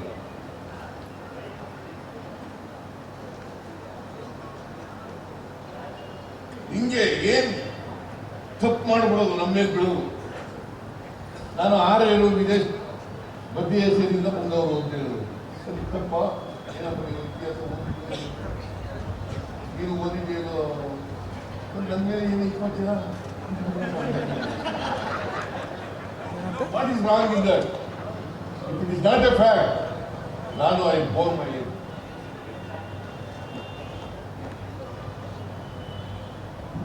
ಇತಿಹಾಸ ಆರ್ಯರು ಮಧ್ಯಪ್ರಾಚ್ಯದಿಂದ ಬಂದವರು.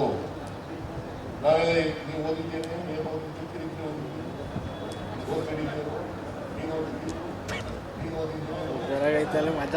ನೀವೆಲ್ಲ ಸುಮ್ಮನೆ ಕೂತ್ಕೊಂಡ್ರೆ ನನ್ನ ಮೇಲೆ ಬಿಡ್ತಾರಲ್ಲ.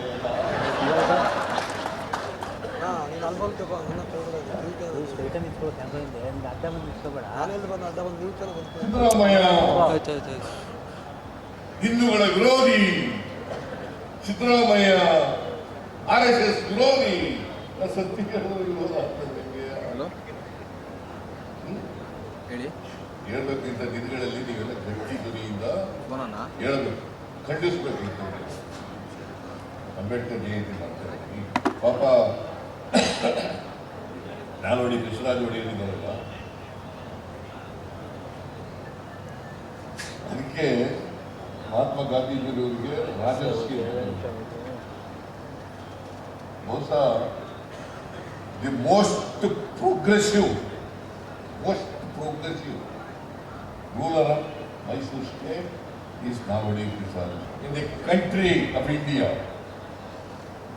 not only Mysore state Allah, in the entire country. ಬ್ರಾಹ್ಮಣೇತರರಿಗೆ ಮೀಸಲಾತಿಯನ್ನ ಕೊಟ್ಟವರು ನಾಲ್ವಡಿ ಕೃಷ್ಣರಾಜ ಒಡೆಯರ್.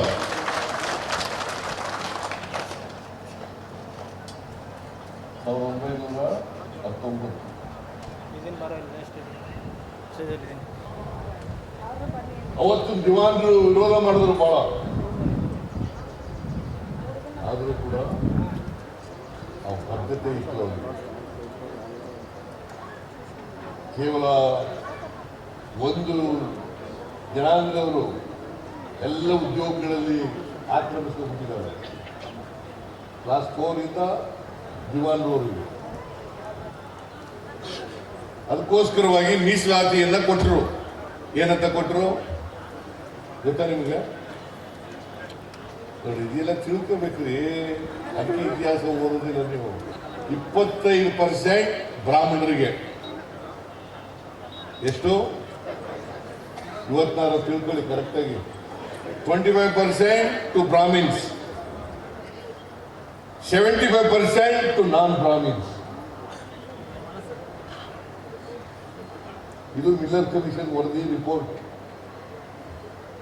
100 ಕೆಲಸ ಸಿಕ್ಕಿದ್ರೆ 100 ಕೆಲಸದಲ್ಲಿ 75 ಕೆಲಸ ನಾನ್ ಬ್ರಾಹ್ಮಿನ್ಸ್ ಹೋಗ್ಬೇಕು, 25 ಕೆಲಸಗಳು ಮಾತ್ರ ಬ್ರಾಹ್ಮಣರಿಗೆ ಹೋಗ್ಬೇಕು. ಅದಕ್ಕಿಂತ ಮುಂಚಿತವಾಗಿ 199 ಬ್ರಾಹ್ಮಣರಿಗೆ ಹೋಗ್ತಾ ಇದ್ದಾರೆ.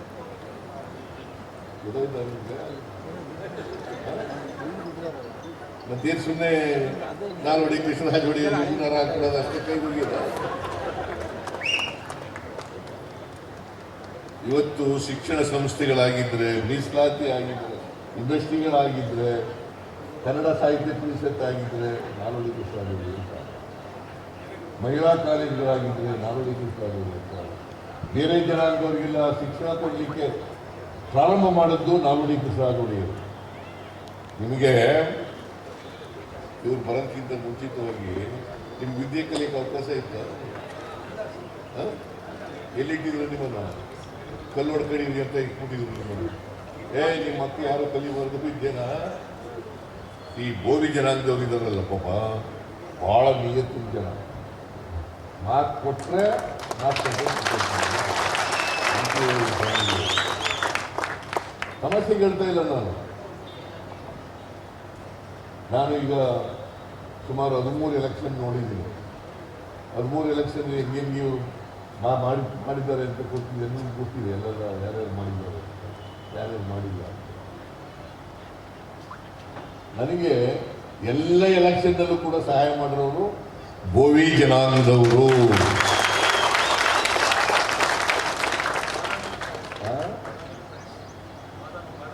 ಎಲ್ಲ ಕಡೆ, ನಾಟ್ ಓನ್ಲಿ ಇದಲ್ಲ, ನಾವು ಎಲ್ಲಿದ್ದೀವಿ ಎಲ್ಲ ಕಡೆ ಮಾಡಿದ್ದೇವೆ. ಅವತ್ತು 2078 ಪ್ರಾರಂಭ ಆಯ್ತಲ್ಲ ಚುನಾವಣೆ ನಿಂತಿರಬೇಕು, 1978. ಅವತ್ತಿಂದ ಪಾಪ ಅವಿಚ್ಛಿನ್ನವಾಗಿ ಸಹಾಯ ಮಾಡಿದ್ರು. ಕಡಿಮೆ ಜನ ಇರೋದು ನಮ್ಮಲ್ಲಿ, ಆದರೂ ಕೂಡ ಸಹಾಯ ಬಹಳ ನಂಬಿಕಸ್ತರು. ಇಲ್ಲಿ ಸೌತ್ನಲ್ಲಿ ಜಾಸ್ತಿ ಇದ್ದಾರೆ. ನನ್ನ ಕ್ಷೇತ್ರ ನಾನು ಹೇಳ್ತೇವೆ, ನಿಮ್ಮ ಕ್ಷೇತ್ರದ ಬಗ್ಗೆ ಮಾತಾಡ್ತೇವೆ. ಆದ್ರಿಂದ ಗೋವಿ ಜನ ಅಂತಂದ್ರೆ ನಂಬಿಕಸ್ತ ಕಾಯಕ ಜೀವಿಗಳು.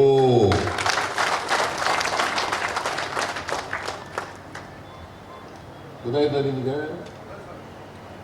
ಹಾಗಂತೇಳಿ ಈಗ ನಾನು ಸ್ವಾಮೀಜಿಯವರು ತಂಗಡಿಗೆ, ಶಿವರಾಜ್ ತಂಗಡಿಗೆ ಒಂದು ಸಮಾವೇಶ ಮಾಡಿದ್ರು ಬೆಂಗಳೂರಿನಲ್ಲಿ. ದೊಡ್ಡ ಸಮಾವೇಶ, ಅಲ್ಲಿ ನೆಲಮಂಗಲದ ಹತ್ರ. ನೀವೆಲ್ಲ ಬಂದಿದ್ದೀರಾ? ತಂಗಡಿಗೆ ಅರೇಂಜ್ ಮಾಡಿದಾಗ ಮಿನಿಸ್ಟರ್ ಮಾಡಿದ್ದೆ ತಂಗಡಿಗೆ.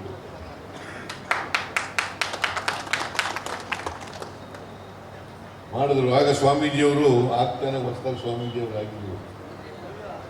ನಾವು 2-3 ವರ್ಷ ಆಗಿದ್ದಲ್ಲ ಸ್ವಾಮೀಜಿ? ಈಗಲ್ಲ, ಆಗ 18 ವರ್ಷ ಇತ್ತಲ್ಲ, ಬಹಳ ವರ್ಷ ಆಗಿರ್ತದೆ. ಅವತ್ತು ಹೇಳಿದ್ರು ಸ್ವಾಮೀಜಿಯವರು 2-3 ಡಿಮ್ಯಾಂಡ್ ಇಟ್ಟಿದ್ರು. ನಾನು ಹೇಳಿದೆ, ನಾನು ಎಲ್ಲರನ್ನೂ ಪರಿಶೀಲನೆ ಮಾಡ್ತೀನಿ ಅಂತ ಹೇಳಿದೆ. ಯಾಕಂದರೆ ನಾನು ಯಾವಾಗಲೂ ಹೇಳಿದ ತಕ್ಷಣ ಒಪ್ಪಿಗೆ ಕೊಡಲ್ಲ, ಮಾಡಿದ ಮೇಲೆ ಹೇಳೋದು. ಏನು ಮಾಡ್ತೀವಿ ಅದನ್ನು ಹೇಳಬೇಕು, ಏನು ಮಾಡೋಕ್ಕಾಗಲ್ಲ ಅದು ಹೇಳಬಾರ್ದು.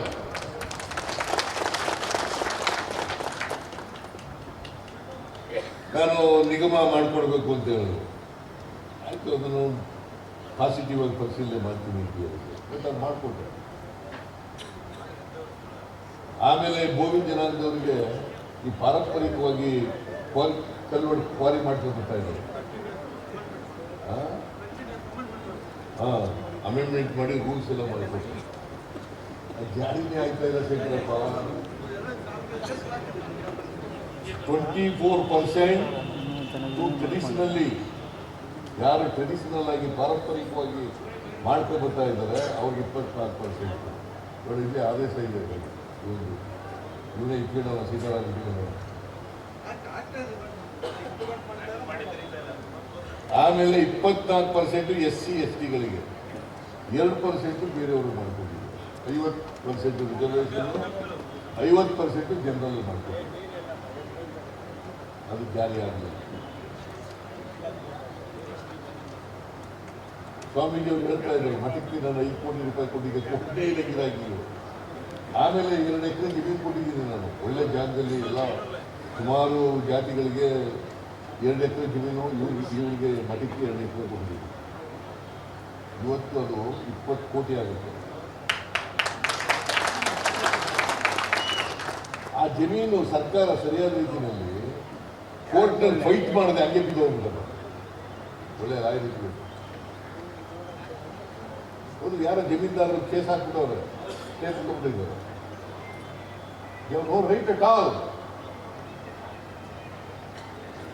It's a government property. They have no right. No individual is having the right over the property. ಯಾರ ಕೋರ್ಟ್ಗೆ ಹೋದ್ರು ಸ್ಟೇಟ್ಗೆ ಹೋಗ್ಬಿಟ್ರು. ಅದನ್ನು ವೆಕೇಟ್ ಮಾಡ್ಸೋಕ್ಕಾಗಲಿಲ್ಲ ಇವತ್ತಿನವರೆಗೆ 4 ವರ್ಷಗಳಲ್ಲಿ. ಗೌರ್ಮೆಂಟೇ ಮಾಡಬೇಕು, ಒಳ್ಳೆ ಲಾಯರ್ ಇಡಬೇಕಲ್ವಾ? ಮಾಡಿಲ್ಲ.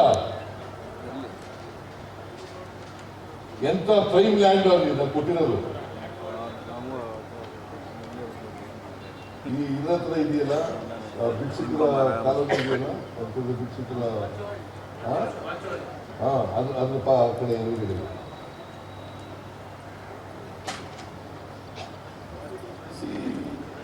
Government should take up this matter very seriously.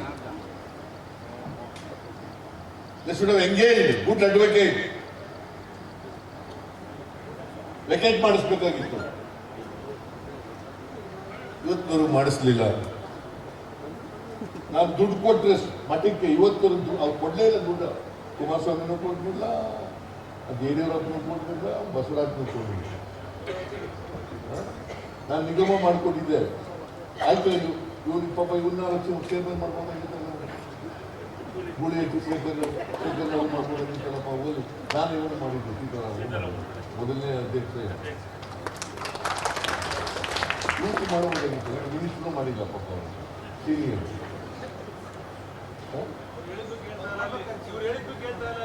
ಹೇಳೋದಿಲ್ಲ ಪಾಪ, ಏನು ಮಾಡ್ತಾರೆ ಕಷ್ಟ. ಅವರೇ ಹೇಳಿದ್ದಾರೆ, ನಾನು ಹೇಳೋದಲ್ಲ, ನಾನು ರಾಜಕೀಯ ಹೇಳ್ತಾ ಸೇರ್ತಾರೆ.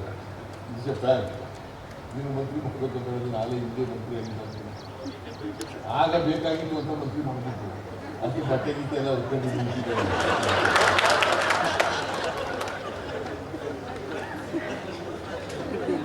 ನಾನು ಒಳಗಡೆ ಇದ್ದಲ್ಲ ಪಾಪ ಟೇಬಲ್ ಎತ್ತಿ ಪ್ರೊಟೆಸ್ಟ್ ಮಾಡಿದ್ದೆ. ಇದೇನು ಇರಲಿ, ನಾನೇನು ಹೇಳ್ತೀನಿ ಅಂತಂದ್ರೆ ಒಬ್ಬರು ಮಂತ್ರಿ ಮಾಡೋಕ್ಕಿರಲಿಲ್ವಾ? ಯಾರು ಇಲ್ಲ ಅಂತಂದ್ರೆ ಬೇಡ. 4 ಜನ ಇದ್ದಾರೆ. ನಾನು ಇವನು ಮಾಡಿದ್ದೆ, ಇವನಾದ್ಮೇಲೆ ಆಮೇಲೆ ವೆಂಕಟರಮಣಪ್ಪ ಸಮ್ಮಿಶ್ರ ಸರ್ಕಾರದಲ್ಲಿ ವೆಂಕಟರಮಣಪ್ಪ ಮಾಡಿದ್ದೆ.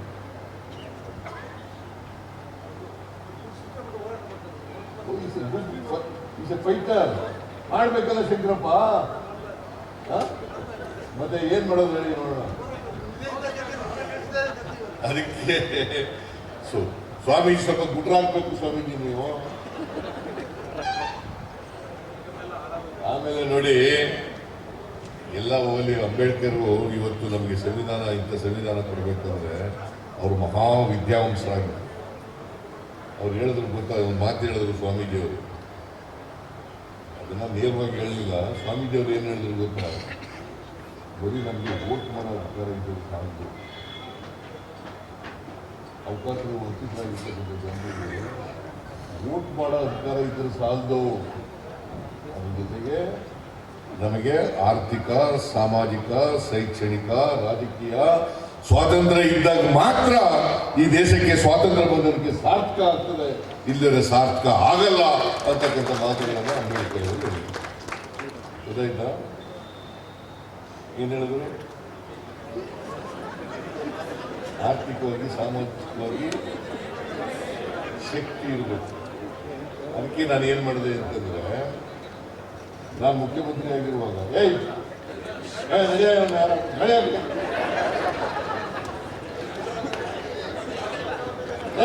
ಹೋಗಿ ಹೇಳಿದ್ರು ಗೊತ್ತಾಗಲ್ವ ನಿಮ್ಗೆ? ಮಧ್ಯ ಡಿಸ್ಟರ್ಬ್ ಮಾಡಕ್ ಬಂದಿದ್ಯಾ? ಸರಿ,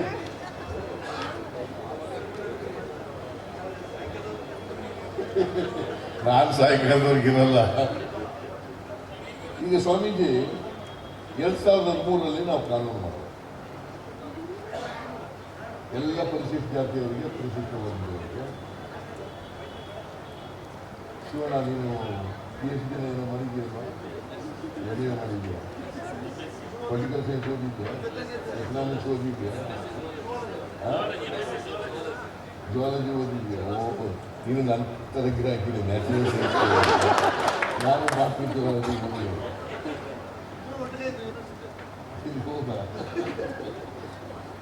ಸೊ ನಾನೇನು ಮಾಡಿದೆ 2013 ನಿಮ್ಮ ಜನಸಂಖ್ಯೆಗೆ ಪರಿಶಿಷ್ಟ ಜಾತಿ, ಪರಿಶಿಷ್ಟ ವರ್ಗದ ಜನಸಂಖ್ಯೆಗೆ ನಾವು ಅಭಿವೃದ್ಧಿಗೆ ಖರ್ಚು ಮಾಡ್ತಕ್ಕಂಥ ಹಣ, ಕೂರ್ರಿ, ಉಣ್ಣದೇ ಬಾರಿ ದೊಡ್ಡ ವಿಚಾರ ಆಗಲ್ಲ, ಕೂತ್ಕೊಳ್ರಿ. ದಿನ ಉಣ್ಣೆತ್ತಲೇ ಇದ್ದೀವಿ ಅಡುಗೆ ಮಾಡ್ಕೊಂಡು.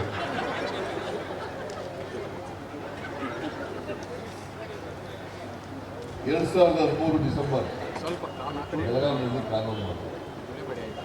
ಪರಿಶಿಷ್ಟ ಜಾತಿ, ಪರಿಶಿಷ್ಟ ವರ್ಗದಲ್ಲಿ 24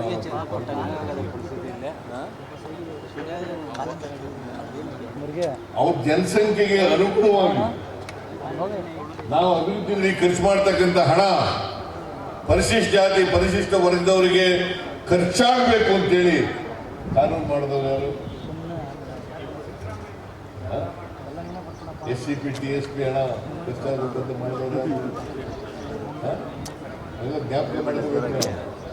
ಈಗೇನಾಗಿದೆ ಗೊತ್ತಾ, ನಾನು ಕೊನೇ ಬಜೆಟ್ ಮಂಡಿಸಿದ್ನಲ್ಲ 2018 ಫೆಬ್ರವರಿಯಲ್ಲಿ ಬಜೆಟ್ ಮಾಡಿದ್ದೆ, ಲಾಸ್ಟ್ ಬಜೆಟ್. ಆಗ SCP TSP ಹಣ 29,900 ಕೋಟಿ. 29,900 900 ಕೋಟಿ. ಆಗ ಬಜೆಟ್ ಗಾತ್ರ ಎಷ್ಟಿದೆ ಗೊತ್ತಾ? 2,02,000 ಕೋಟಿ. ಈಗ ಎಷ್ಟಿದೆ ಬಜೆಟ್?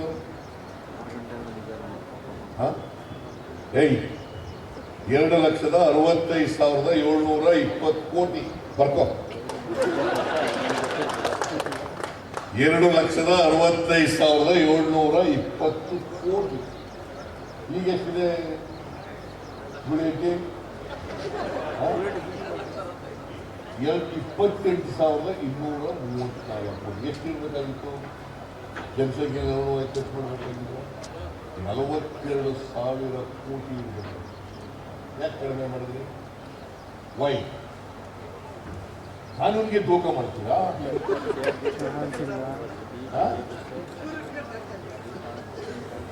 ಕಾನೂನಿಗೆ ಟೋಪಿ ಹಾಕ್ತೀವಿ. ನಿಮಗೆ ಗೊತ್ತಾ, ಡೈವರ್ಟ್ ಆಗಿರೋದು ದುಡ್ಡು SCPTSನಲ್ಲಿ 7,795 ಕೋಟಿ. ಎಷ್ಟು? 7,795 ಕೋಟಿ. ನೋಡಿ, nobody is making the voice. Everybody is keeping quiet, including Karjol. ಯಾರು ಕೇಳೋರಿಲ್ಲ, ಮಾಡೋರಿಲ್ಲ. ಎಷ್ಟು ಅನ್ಯಾಯ ಆಗ್ತಾ ಇದೆ. ನಾನು ಕಾಂಟ್ರಾಕ್ಟ್ ನಲ್ಲಿ ರಿಸರ್ವೇಶನ್ ಇರಬೇಕು ಅಂತ ಕಾನೂನು ಮಾಡಿದ್ದು ಯಾವುದಾದ್ರೂ ರಾಜ್ಯದಲ್ಲಿ ಮಾಡಿದರೆ ತೋರಿಸು Shettarappa. Nowhere in the country. Karnataka is the first state to pass in such a law giving reservation in contracts. No government in the country. I'm not exaggerating, but it is a fact. ನಾನು 2018ರಲ್ಲಿ ಮಂಡಿಸಿದಂಥ ಬಜೆಟ್ನಲ್ಲಿ 50 ಲಕ್ಷ ಮೊದಲು ಮಾಡಿದ್ದೆ. ಅದನ್ನು 1 ಕೋಟಿಗೆ ಅಂತ ಹೆಚ್ಚಿ ಬಜೆಟ್ನಲ್ಲಿ ಘೋಷಣೆ ಮಾಡಬೇಕು. ಇವತ್ತು ಜಾರಿ ಆಗಿದೆ.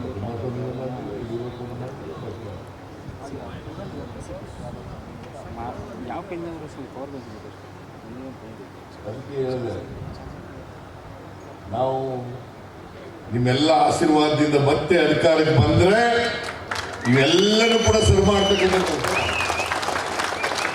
ನಾನು ಅಂದಾಜು ಮೋಸ್ಟ್ಲಿ ಮಾಡ್ತೀವಿ ಅಂದ್ಮೇಲೆ ಮಾಡ್ತೀವಿ.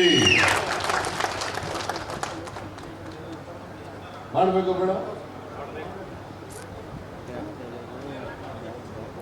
ಮಾಡ್ತೀವಿ ಅಲ್ವಾ? ಮಾಡ್ತೀವಿ.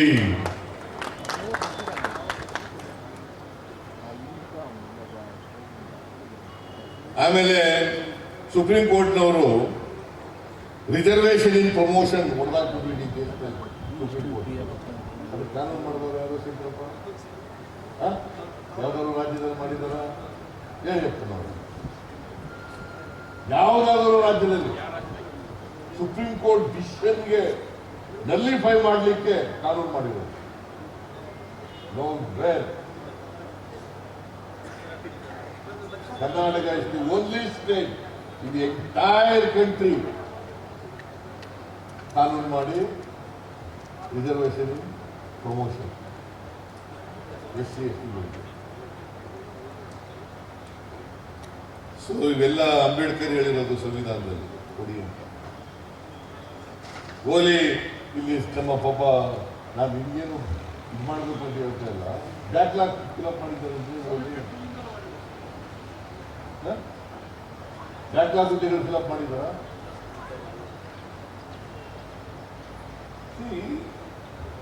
ಈ ಸಮಾನತೆ ಅಂತಂದ್ರೆ ಹೆಂಗೆ? ಸುಮ್ಸುನೆ ಬಂದ್ಬಿಡ್ತದ? ಇವನಾರವ ಎನಿಸಿದ್ದೀರಯ್ಯ.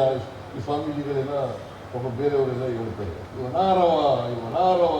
ಇವನಾರವ ಎನಿಸಿದ್ದೀರಯ್ಯ, ಇವ ನಮ್ಮವ ಎನಿಸಯ್ಯ. ಈ ನಮ್ಮ ಮನೆಯ ಮಗನಿಂದ ಕೂಡಲ ಸಂಗಮ ಅಂತ ಹೇಳ್ಬಿಟ್ಟು ಬಂದ್ಬಿಡ್ತದ ಅದಕ್ಕೆ ಶಾಲೆಗೆ ಕೊಡಬೇಕು. 900 ವರ್ಷಗಳ ಹಿಂದೆ ಬಸವಾದಿ ಇಲ್ಲಿವರೆಗೆ ಆಗಿದೆಯಾ? ಅದು ನಮ್ಮವ ಆಗಿದೆಯಾ? ಇಲ್ಲ ಇವನು ಯಾರವ ಅನ್ನೋದೇ ಇದೆ.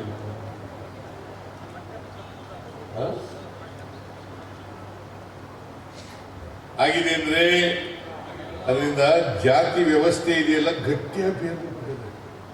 ಅದಕ್ಕೆ ಲೋಹಿ ಅವರು ಹೇಳ್ತಾ ಇದ್ರು, ನಮ್ಮ ದೇಶದ ಜಾತಿ ವ್ಯವಸ್ಥೆಗೆ ಚಲನೆ ಇಲ್ಲ. ಯಾವಾಗ ಚಲನೆ ಬರ್ತದೆ ಅಂತಂದ್ರೆ ಆರ್ಥಿಕವಾಗಿ ಸಾಮಾಜಿಕವಾಗಿ ಶೋಷಿತ ವರ್ಗದ ಜನರಿಗೆ ಶಕ್ತಿ ಬಂದಾಗ ಮಾತ್ರ ಚಲನೆ ಬರ್ತದೆ. ಇಲ್ಲವರೆ ನಿಂತನೆಯಾಗಿ ಜಡತ್ವ ಇರ್ತದೆ. ಈ ಜಡತ್ವ ಹೋಗ್ಬೇಕಾದ್ರೆ ಸಾಮಾಜಿಕ ಆರ್ಥಿಕವಾಗಿ ಎಲ್ಲ ಜಾತಿಗಳಿಗೂ ಕೂಡ ಶಕ್ತಿ ಬರಬೇಕು. ಈ ದೇಶದ ಸಂಪತ್ತು, ಈ ದೇಶದ ಅಧಿಕಾರ, ದೇಶದ ಶಿಕ್ಷಣ ಎಲ್ರಿಗೂ ಪಾಲು ಸಿಗ್ಬೇಕು, ಎಲ್ರಿಗೂ ಸಮಾನವಾಗಿ ಸಿಗ್ಬೇಕು. ಆಗ ಮಾತ್ರ ಮುಖ್ಯವಾಗಿ ಬರ್ತದೆ. ಇಲ್ಲದೆ ಮುಖ್ಯವಾಗಿ ಬರೀ ನೀವು ಮಾತ್ರ ಹೋಗಿ ನಾವು ಹಿಂಗಡೆ ನಾವು ಮುಂದ್ಗಡೆ ಇರ್ತೀವಿ, ನೀವು ಹಿಂದ್ಗಡೆ ಇವೆಲ್ಲ ಆಗ್ತದೆ ಅಂದ್ರೆ ಅದಕ್ಕೆ ಇನ್ಮೇಲೆ ಯೋಚನೆ ಮಾಡಿ ಅಷ್ಟೇ. ಅದಕ್ಕೆ ಈ ಜಾಗೃತಿ ಆಗಬೇಕು, ಜಾಗೃತಿ ಬರಬೇಕು. ನಾವು ಯಾಕೆ ಹಿಂಗಾಗಿದ್ದೀವಿ? ಅದಕ್ಕೆ ನಾನು ಶಂಕರಪ್ಪ ಹಿಂದುಳಿದ ಜಾತಿಗಳ ಇದೆಯಲ್ಲ ಆಯೋಗ ಇದೆಯಲ್ಲ, ಶಾಶ್ವತ ಆಯೋಗ, ಅದಕ್ಕೊಂದು ಕೆಲಸ ಕೊಟ್ಟಿದ್ದೀನಿ ನಾನು 162 ಕೋಟಿ. ಯಾವ್ಯಾವ ಜಾತಿ ಸ್ವಾತಂತ್ರ್ಯ 70 ವರ್ಷ ಆಗಿದೆ. ಯಾರ್ಯಾರು ಆರ್ಥಿಕವಾಗಿ ಏನಾಗಿದ್ದಾರೆ, ಸಾಮಾಜಿಕವಾಗಿ ಏನಾಗಿದ್ದಾರೆ, ಶೈಕ್ಷಣಿಕವಾಗಿ ಏನಾಗಿದ್ದಾರೆ, ರಾಜಕೀಯವಾಗಿ ಏನಾಗಿದ್ದಾರೆ, ಎಷ್ಟು ಜನ ಡಾಕ್ಟರ್ಗಳಾಗಿದ್ದಾರೆ, ಎಷ್ಟು ಜನ ಇಂಜಿನಿಯರ್ಗಳಾಗಿದ್ದಾರೆ, ಎಷ್ಟು ಜನ ಸೈಂಟಿಸ್ಟ್ಗಳಾಗಿದ್ದಾರೆ, ಎಷ್ಟು ಜನ ಪ್ರೊಫೆಸರ್ಗಳಾಗಿದ್ದಾರೆ ಗೊತ್ತಾಗಬೇಕಲ್ಲಪ್ಪ. ನಿಮಗೆ ಗೊತ್ತಿಲ್ಲ, 1931ರಲ್ಲಿ ಜಾತಿ ಜನಗಣತಿ ನಿಂತೋಯ್ತು. ಯಾವಾಗ? 1931. ಅದಾದಮೇಲೆ ವರ್ಲ್ಡ್ ವಾರ್ ನಡೀತು, ನಿಲ್ಲಿಸ್ಬಿಟ್ರು. 41ನೇ ಇಸ್ವಿನಲ್ಲಿ ಮಾಡಲಿಲ್ಲ, 51ನೇ ಇಸ್ವಿನಲ್ಲಿ ಮಾಡಿದ್ರು, ಜನಗಣತಿ ಮಾಡಿದ್ರು. ಆದರೆ ಜಾತಿ ಜನಗಣತಿ ಮಾಡಿದ್ರು. 1931 was the last tax census. ಅದಕ್ಕೆ ನಾನು ಕಾಂತರಾಜ್ ಅಧ್ಯಕ್ಷರಾಗಿದ್ದಾಗ 160 ಕೋಟಿ ಖರ್ಚು ಮಾಡಬೇಕಪ್ಪ. ನೋಡಿ ನಿಮಗೆ ಗೊತ್ತಿದೆಯಾ ಹಿಂದುಳಿದ ಜಾತಿಯವ್ರ ಜನಸಂಖ್ಯೆ ಎಷ್ಟಿದೆ ಅಂತ ಗೊತ್ತಿಲ್ಲ ಅಂತ ಅಂದ್ಬಿಟ್ಟು ಮಹಾರಾಷ್ಟ್ರ ಗೌರ್ಮೆಂಟ್ನದು ಮತ್ತು ಮಧ್ಯಪ್ರದೇಶ ಗೌರ್ಮೆಂಟ್ನದು ಮೀಸಲಾತಿ ತರಲಾಕೊಂಡು ಅದಕ್ಕೋಸ್ಕರ ಇದು ಮಾಡಿದ್ದಲ್ಲ. ಇವತ್ತವರೆಗೆ ಅದು ತಗೊಳಕ್ ತಯಾರಾಗಿಲ್ಲ. ಪಾಪ ಪುಟ್ಟರಾಮ ಶೆಟ್ಟಿ ಅಂತೇಳಿ ಚಾಮರಾಜನಗರದ MLA, ಅವರು ಬ್ಯಾಕ್ವರ್ಡ್ ಕ್ಲಾಸ್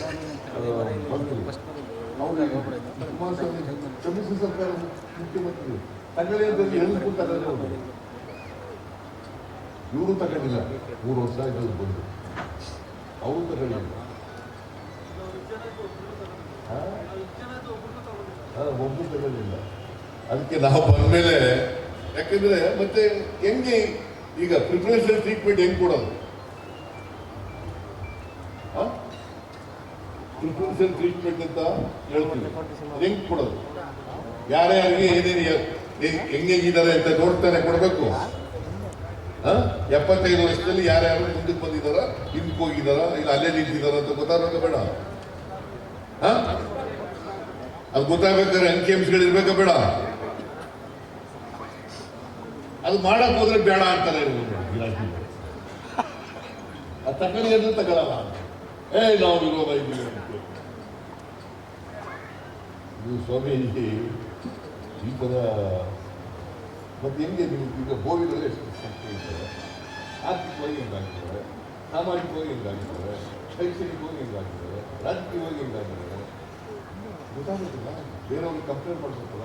ಮತ್ತೆ ಮುಖ್ಯವಾಗಿ ನೀವು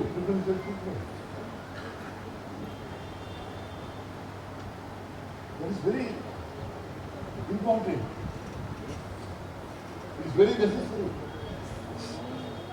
ಸುಪ್ರೀಂ ಕೋರ್ಟ್ನಲ್ಲಿ ನಿಮಗೆ ಈಗ ನೀವು ಸುಪ್ರೀಂ ಕೋರ್ಟ್ನವ್ರು ಏನು ಹೇಳಿದ್ದಾರೆ? There is no empirical data of backward communities ಅಂತ ಹೇಳಿದ್ರು.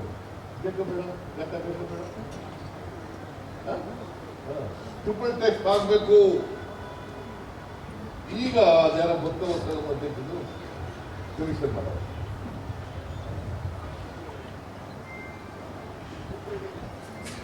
ಅದರಿಂದ ನೀವು ಎಲ್ಲ ಅರ್ಧಂಬರ್ಧ ಹೊರಟೋಗಿದ್ದಾರೆ. ಊಟ ಹೊಟ್ಟಸ್ಕೊಂಡು ಬಂದಿದ್ದವರೆಲ್ಲ ಕಾರ್ತಿಕ್ ನೋಡಿ, ಕಾರ್ತಿಕ್ ಕುರ್ಚಿಗಳೆಲ್ಲ ಖಾಲಿ ಮಾಡಿದ್ದಾರೆ. ನಾನು ಹೊಟ್ಟಸ್ಕೊಂಡಿದ್ದೀನಿ, ನಿಮ್ಗೇನಪ್ಪ ಬಂದಿರೋದು? ಒಂದು ದಿನ ಹೊಸ್ಕೊಂಡಿದ್ರಾಗಲ್ವ? ಪಾಪ ಇಷ್ಟೆಲ್ಲ ಕಷ್ಟಪಟ್ಟು ಇವರೆಲ್ಲ ಮಾಡಿದ್ದಾರೆ, ಇರಕ್ಕಾಗಲ್ವೇನ್ರಿ? ಮತ್ತೆ ಹೆಂಗೆ ನೀವು ಚರ್ಚೆ ಮಾಡೋದು? ಹೆಂಗೆ ಎಲ್ಲ ಒಟ್ಟಿಗೆ ಸೇರೋದು ತಾನೇ ಚರ್ಚೆ ಮಾಡೋದು? ಜೊತೆಲೇ ಸೇರಿದವ್ರು ಹೆಂಗೆ ಚರ್ಚೆ ಮಾಡ್ತೀರಿ? ನಿಮ್ಗೆ ಹೆಂಗೆ ಗೊತ್ತಾಗೋದು? ಹೆಂಗೆ ಹೇಳ ಯಾರು ಹೇಳೋದು? ನೀವು ಗೊತ್ತಾಗೋದಿಲ್ಲ.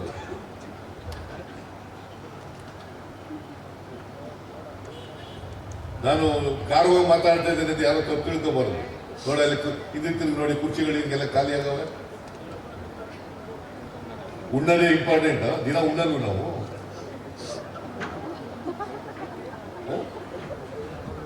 ಏನೋ ಶುಗರ್ ಗೀಗರ್ ಇರೋದಿದ್ರೆ ಪಾಪ ಹೋಗ್ಲಿ, ನೋ ಶುಗರ್ ಆಗಿದ್ರು ಹೋಗ್ಲಿ, ಏನೋ ಕೂದಲು ಕೇಳಬೇಕಲ್ಲ. ಅದರಿಂದ ನಾನು ಬಹಳ ಗೊತ್ತಾಯ್ತು, ನೀವೆಲ್ಲ ಇಂಥದ್ದೆಲ್ಲ ಚರ್ಚೆ ಮಾಡಿದ್ರೇ ಗೊತ್ತಾಗುತ್ತೆ ಅಲ್ವಾ? ನಾವೇನು ಈ ಸ್ವಾತಂತ್ರ್ಯ ಬಂತಪ್ಪ, ಸಂವಿಧಾನ ಏನು ಹೇಳಿದೆ, ಸಂವಿಧಾನದ ರೀತಿ ಆಗಿದೆಯೇ ಇಲ್ವಾ, ನಮಗೆಲ್ಲ ಹಕ್ಕುಗಳು ಸಿಕ್ಕಿದವ ಇಲ್ವಾ, ನಾವೆಲ್ಲ ಸಮಾನತೆ ಆಗಿದೆಯೇ ಇಲ್ವಾ, ಸಮಾಜ ನಿರ್ಮಾಣ ಆಗಿದೆಯೇ ಇಲ್ವಾ, ಇವೆಲ್ಲ ಚರ್ಚೆ ಮಾಡಬೇಕು ಬೇಡವಾ? ನಿಮ್ಮ ಮಕ್ಕಳು ಎಷ್ಟು ಜನ ವಿದ್ಯಾವಂತರಾಗಿದ್ದಾರೆ ಇಲ್ವಾ ಗೊತ್ತಾಗಬೇಕಲ್ಲ. ಎಲ್ರಿಗೂ ಶಿಕ್ಷಣ ಸಿಕ್ಕಿದೆಯೇ ಇಲ್ವಾ, ಇವೆಲ್ಲ ಚರ್ಚೆ ಆಗಬೇಕಲ್ಲ. ಚರ್ಚೆ ಮಾಡೋಕ್ಕೋಸ್ಕರ ಇಂಥ ಸಮಾವೇಶಗಳು ಮಾಡೋದು. ಇವ್ರನ್ನೂ ನೆನ್ಕೋಬೇಕು, ಅದಕ್ಕೆ ಇನ್ನೂ ಚರ್ಚೆ ಆಗಬೇಕಲ್ಲ. What is our position today in an independent India? Whether all the provisions of the Constitution are implemented or not, whether we achieve social justice or not, ಚರ್ಚೆ ಆಗಬೇಕು ಬೇಡ? ಅದಕ್ಕೋಸ್ಕರ ಇಂಥ ಸಮಾವೇಶಗಳು ಮೇಲಿಂದ ಮೇಲೆ ಆಗಲೇಬೇಕು. ಭೋವಿ ಒಡ್ಡರು ಇವರು ಸಿದ್ದರಾಮರ ಬಲವ ಪಡೆದವರು. ಭೋವಿ ಒಡ್ಡರು ಇವರು ಸಿದ್ದರಾಮರ ಬಲವ ಪಡೆದವರು. ಕಚ್ಚೆಯ ಕಟ್ಟಿ ಸುತ್ತಿಗೆ ಎತ್ತಿ ಪಡಿದು ಕಲ್ಪುಡಿ ಮಾಡುವರು, ಪಡಿದು ಕಲ್ಪುಡಿ ಮಾಡುವರು. ಬುದ್ಧಲಿ ಹಿಡಿದು ನಿಂತರೆ ಇವರು ಪರ್ವತವನ್ನೇ ಕಡೆಯುವರು, ಪರ್ವತವನ್ನೇ ಕಡೆಯುವರು. ಸಿದ್ದರಾಮರ ವಚನವ ಚಾಚು ತಪ್ಪದೆ ನಡೆಯುವರು, ಚಾಚು ತಪ್ಪದೆ ನಡೆಯುವರು. ಭೋವಿ ಮಿತ್ರರು ಇವರು, ಭೋವಿ ಸಾಮ್ರಾಟರು, ಭೋವಿ ಮಿತ್ರರು ಇವರು, ಭೋವಿ ಸಾಮ್ರಾಟರು.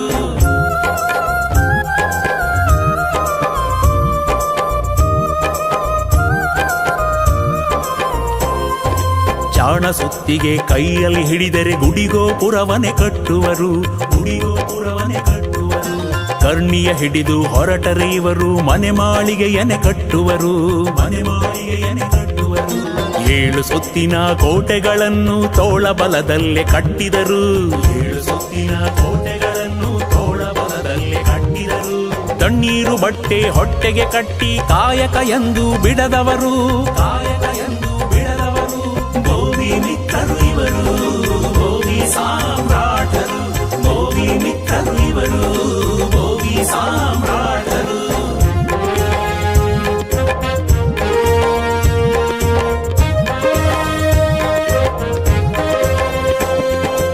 ಆರು ಸಾವಿರ ಒಡ್ಡರು ಸೇರಿ ಮದಗದ ರಭಸವ ತಡೆದವರು, ಮದಗದ ರಭಸವ ತಡೆದವರು. ಬಿಸಿಲು ಮಳೆ ಚಳಿ ಆದರೂ ಇವರು ಎಂದು ಜಗ್ಗುವರಲ್ಲ, ಎಂದು ಜಗ್ಗುವರಲ್ಲ. ಕೆರೆಕಟ್ಟೆ ಬಾವಿ ರಸ್ತೆಗಳು ಬೋವಿಗರ ಹೆಸರು ಸಾರುತ್ತಿವೆಯಲ್ಲ.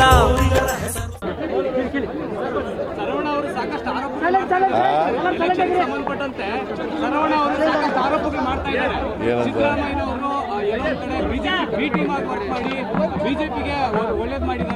ಯಾರು ಅವ್ರಿಗೆ ಮಾಡಿದ್ರೆ